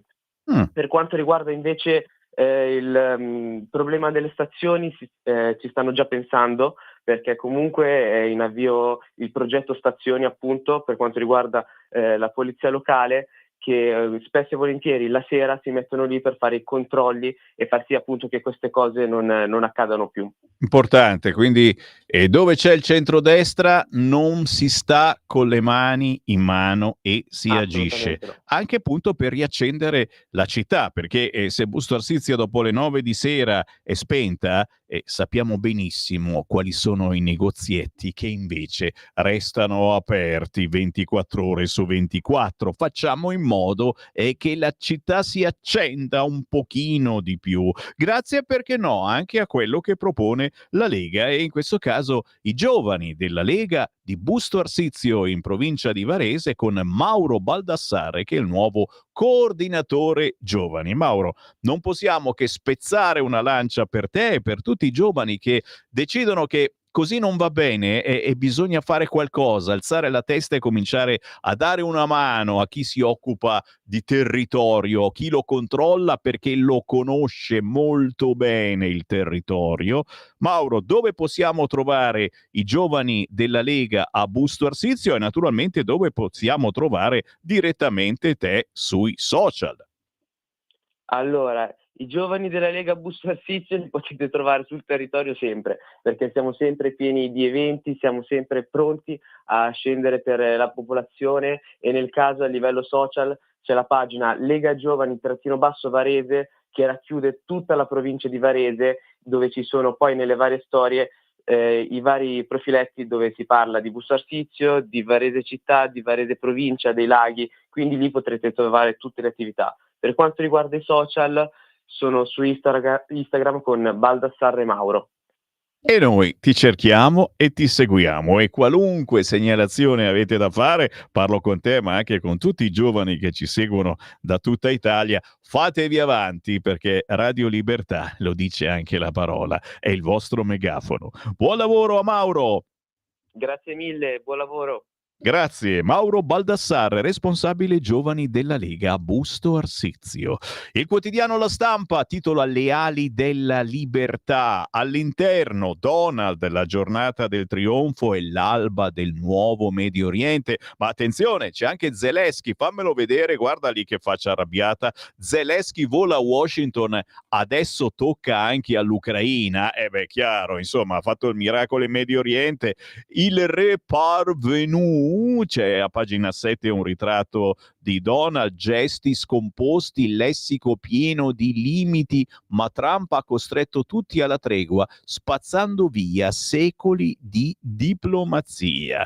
Sul fronte nostro, la manovra, si rischia il rinvio, scontro sulla rottamazione, dalle banche 3 miliardi, lo scrive naturalmente il quotidiano La Stampa, abbiamo ancora qualche ora per decidere, e c'è un paio di pagine sulla finanziaria ai raggi X, la legge di bilancio parte da 16 miliardi, ma ci sono ancora misure da definire, passi avanti sul fisco più leggero per cittadini e imprese e sugli incentivi edilizi.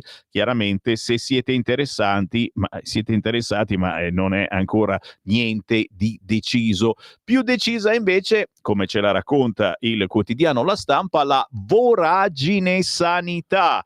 La spesa pubblica per la salute è destinata a crescere, ma mancano 40 miliardi. Regioni al bivio tra tagli delle prestazioni e aumento delle tasse, sempre meno medici. Il quotidiano La Stampa ci fa venire voglia di vivere. Poi intervista Nino Cartabellotta, quello della fondazione Gimbe, liste d'attesa fuori controllo, molti italiani non si cureranno più, il presidente della fondazione Gimbe, sanitari stremati, ci sarà un'altra fuga dal pubblico. Capisci che leggi La Stampa e poi muori da ridere naturalmente. Toscana, vince il centro-sinistra, l'affluenza crolla di 15 punti, Vannacci fallisce il banco di prova, Zaia e Fedriga studiano il modello CDU, il generale fa flop, i governatori nordisti al lavoro sull'ipotesi di spacchettamento del partito. Ma a interessare noi è la pagina 20 del quotidiano La Stampa, perché firulì firulà se ne parla poco, e si parla di Medio Oriente, si parla di Toscana, ma in Val d'Aosta chi ha vinto? Sindaco per 15 voti. Il candidato di autonomisti e PD vince al photo finish. Il centrodestra chiede il riconteggio. Errori nello spoglio. Ingegnere e imprenditore divisi da 15 voti. Sulla poltrona di sindaco ad Aosta alla fine si siede Raffaele Rocco, 63 anni, ingegnere e manager pubblico, l'uomo chiamato a risolvere grandi problemi di gestione del territorio in questi anni di cambiamento climatico. E qua mi fermo, ma i gravi problemi chiaramente li ha portati e non ha risolto questi problemi chi governava prima Aosta, cioè ancora il centro-sinistra. Ha vinto ancora per 15 voti il centro-sinistra. Si chiama democrazia, Semivarine, si chiama democrazia. Ancora, datemi ancora qualche minuto, ragazzi. C'ho super giornali da leggere. Il miracolo di Trump, titola il quotidiano Il Giornale. Gaza, il piano per la ricostruzione, e il virgolettato: sì ad Hamas come forza di polizia. E su questo magari non tutti sono d'accordo e voglio sapere il vostro parere. 340 6709 659. Baci ai terroristi rientrati a Gaza, festa di pace e voglia di vendetta. E a questo proposito sentiamo cosa pensa Fausto Biloslavo, che ben conoscete. La sua analisi: nella striscia è guerra civile, Hamas e gli altri gruppi armati il vero ostacolo per la tregua, esecuzioni, regolamenti di conti, non ci arrenderemo ai sionisti, il nodo disarmo. Leggiamone insieme qualche riga. Chi rema contro il piano di pace? Nelle ore dell'entrata in vigore del cessate il fuoco, Hamas ha inviato l'ordine via cellulare. In nome del dovere nazionale e religioso, bisogna ripulire Gaza dai fuorilegge e collaboratori dei sionisti. Presentatevi entro 24 ore presso i centri di comando designati per la mobilitazione generale. Non a caso sono subito scoppiati scontri con i clan che non vogliono più farsi mettere i piedi in testa dagli islamisti. Gli uomini in nero con il volto mascherato e armati di Kalashnikov di Hamas sono usciti dai tunnel per organizzare posti di blocco, pattugliamenti, punizioni dei traditori. Un filmato mostra la gambizzazione di un anonimo Gazawi, non si capisce per quale colpa. Hamas punterebbe a schierare 7.000 uomini, ma in realtà la metà avrebbe risposto all'ordine di mobilitazione. E ieri a Sharm il presidente americano Trump ha fatto capire che è stato dato il via libera ai responsabili del 7 ottobre per funzioni temporanee di polizia. Ancora più del movimento islamico remano contro il piano di pace gli altri gruppi armati palestinesi a Gaza, primi fra tutti la Jihad islamica con l'ala armata Brigate al-Quds, nome arabo di Gerusalemme. Ziad, leader del gruppo terroristico, tuonava qualche giorno fa con una TV libanese sul piano di pace: non aspettatevi che soccombiamo alle condizioni e ai diktat dell'entità sionista dopo tutti i sacrifici che abbiamo fatto e i martiri che abbiamo avuto. Nella seconda fase prevista da Trump, che dovrebbe portare al disarmo di Hamas e all'esclusione dal governo a Gaza, è stata firmata addirittura una dichiarazione congiunta con la Jihad e il Fronte Popolare di Liberazione della Palestina, gruppo laico ex marxista, che conta pure sulle brigate Ali Mustafa. Il governo della striscia deve rimanere una questione puramente interna palestinese. Rinnoviamo il nostro rifiuto di qualsiasi tutela straniera. E assieme ad Hamas invitano a un urgente incontro nazionale globale per cambiare le carte in tavola del piano. Lo spettro di una guerra civile è dietro l'angolo. Qua mi fermo, ma prosegue Fausto Biloslavo quest'oggi sul quotidiano Il Giornale, che mette poi la sinistra, musi lunghi per la pace, assalto Propal, scontri a Milano, e questa sera, Italia-Israele, la lunga notte di Udine e il delirio degli antagonisti. Qui non vogliamo gli ebrei, virgolettato. Dai rossi ad AVS alle urne avanzano le liste estremiste, Vannacci non sfonda. Il focus con Pasquale Napolitano oggi sul quotidiano Il Giornale ci ricorda però che il centrodestra è irraggiungibile. Ha 13 regioni a 6. Sinistra indietro anche se si confermasse in Puglia e Campania. Ellis Line festeggia per la vittoria di Eugenio Giani in Toscana, ma il saldo negativo per il Campolargo non cambia. Il centrodestra ha saldamente nelle mani 13 regioni su 20. Al centro-sinistra appena 6, mentre la Valle d'Aosta resta fuori calcolo per la guida autonomista. E vabbè, la macchia del potere regionale premia la coalizione di governo, tutto l'asse del nord è nelle mani del centrodestra, che controllano Lombardia, Veneto, Piemonte e Trentino Alto Adige. Nemmeno l'approdo di Meloni a Palazzo Chigi pare abbia invertito il trend. Da quando la leader di Fratelli d'Italia è al timone del governo, il centrodestra ha confermato i governatori uscenti Vito Bardi, Basilicata, Francesco Acquaroli, Marche, Alberto Cirio, Piemonte, Marco Marsilio, Abruzzo, Roberto Chiuto, Calabria. E l'articolo prosegue quest'oggi a pagina 15 del quotidiano Il Giornale.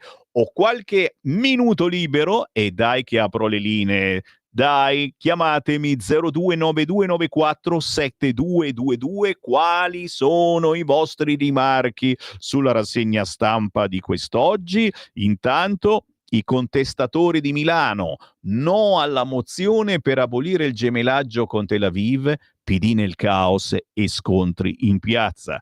Lo stadio di Udine, zona rossa, massima allerta per Italia e Israele. Ne parla oggi il quotidiano Il Tempo.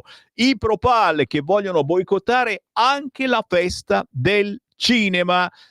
La Segre che vince il processo contro Parodi, attivista condannata a 1 anno e 6 mesi. Sentiamo le vostre voci. Pronto? Sì, pronto, buongiorno. Chiamo da Friuli Venezia Giulia. Ciao. Ascolta, io non mi preoccuperei di questo 5%, perché comunque insomma la Toscana è una regione rossa, che se la tengano. Io piuttosto direi la Lega deve iniziare a dire la verità. Quello che è successo anche in Europa con questa guerra di Ucraina, della Russia, dobbiamo ritornare ad essere amici della Russia. Non andare dietro a quei 4 scemi che vogliono Macron e compagnia bella, che vogliono distruggere l'Europa. Quindi iniziamo a dire le cose come stanno, dai, più Europa, anche fuori dall'euro, torniamo alla vecchia Lega, riprendiamo le nostre idee, dai, ciao. Grazie. Chiamate 02 9294 7222. Qualunque sia il vostro pensiero, io vi ascolto. Pronto? Pronto, ciao Sammy, Marco. Uela. Senti, l'ascoltatore ha anticipato parzialmente cosa volevo dire io. Io volevo fare una domanda a Sallusti, ma chiaramente non è possibile fargliela tu. Giustamente si è prosciolto in maniera quasi mielosa su tutto giustamente lo sforzo che sta facendo Trump, che io condivido. Io non sono né trumpiano né filo americano, tu lo sai benissimo, però devo riconoscere che fortunatamente Trump è il presidente meno peggiore, anche se grammaticamente non è corretto, che ha prodotto l'America in questi ultimi anni. E volevo chiedergli, adesso signor Trump mi pare abbia cambiato un pochettino politica in Ucraina. Non è che fosse amico di Putin, ma aveva una certa equidistanza, un certo equilibrio, aveva messo abbastanza in riga il giullare di Kiev, il cocainomane, no? Cosa effettivamente. E adesso pare che invece lo voglia rifornire di missili, supermissili.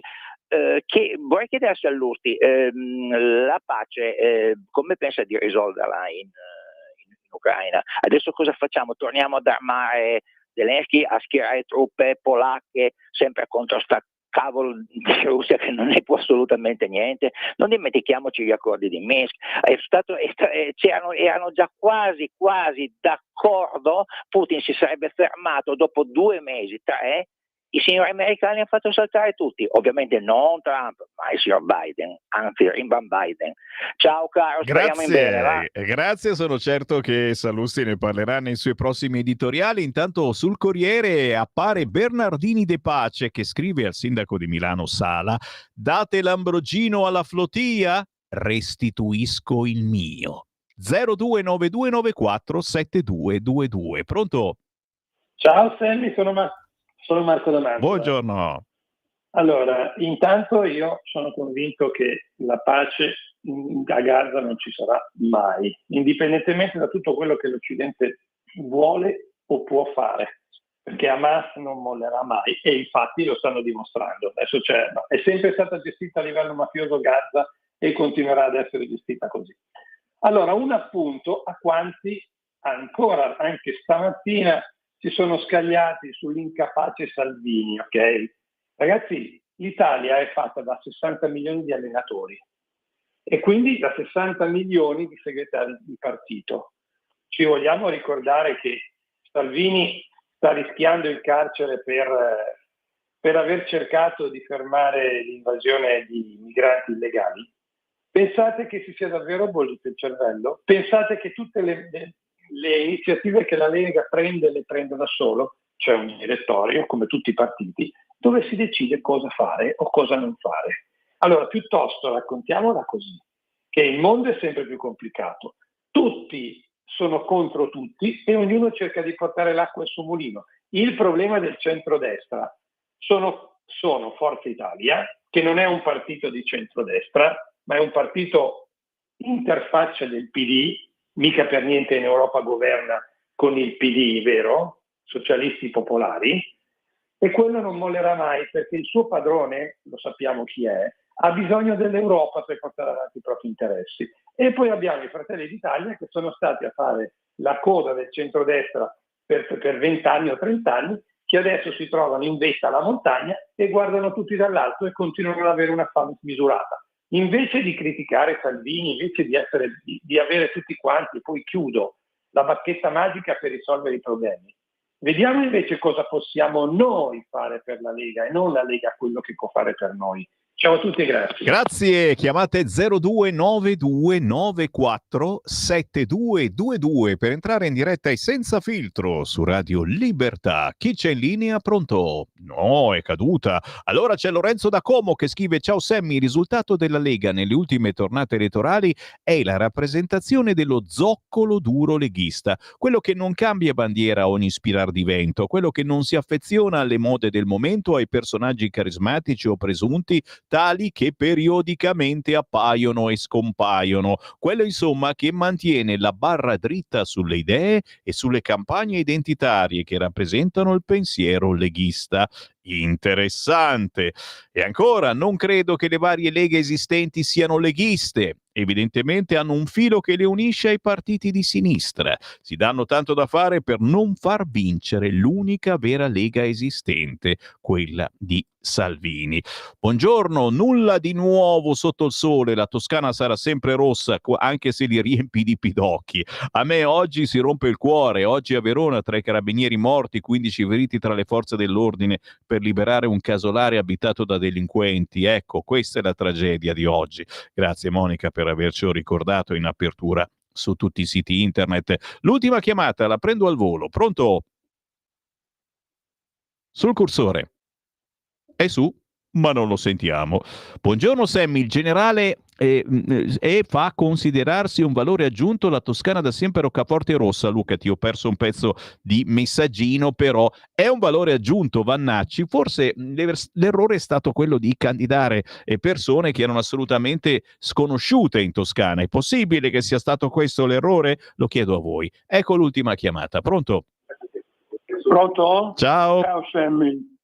Ciao, allora io volevo dire una cosa, prima sul premio Nobel. Io i premi Nobel ai presidenti della Repubblica non li darei mai, chiunque sia, perché sono quelli che fanno fare la guerra e poi la vogliono smettere. Prima, ecco, quello. Poi, seconda cosa, io vorrei sapere, il Paschi di Siena, che gli abbiamo dato una barca di miliardi, si è permessa dopo circa 6 o 7 anni di comprare Mediobanca. Ma i soldi che noi gli abbiamo dato, quando è che li recuperiamo? Perché la Confindustria vuole i soldi, l'artigianato vuole i soldi, quella vuole i soldi. Noi paghiamo le tasse e non abbiamo i servizi adeguati. Io vorrei sapere dove vanno a finire questi soldi, se noi dobbiamo sempre pagare. Poi ultima cosa, io ai leghisti l'autonomia non la darei mai, perché ci sono una barca di Volta Gabbana, perché come ha detto quello di Mantova, un giorno sono di qui e un giorno sono di là. Mi sembra di vedere il PD. Dunque ai leghisti io l'autonomia non la darei mai, perché ci spaccano le gambe i leghisti, i finti, non i veri leghisti, i finti. Ti saluto. Grazie caro. Beh, lo spadone che a qualcuno le sia un po' ammosciato sarà l'età. Da queste parti non succede. Signori, a proposito di banche, oggi è martedì, Claudio Borghi Aquilini tornerà non la mattina perché non riesce mai con l'aereo che gli parte, ma la sera intorno alle 19 con il nostro collega Antonino Danna. Intanto c'è Sammy Varin che vi ringrazia per l'afflusso incredibile di ascolti, grazie anche a Francesco in regia. Io ritorno alle 11 con tantissimi vostri messaggi e con 2 ospitoni belli. Restate con noi.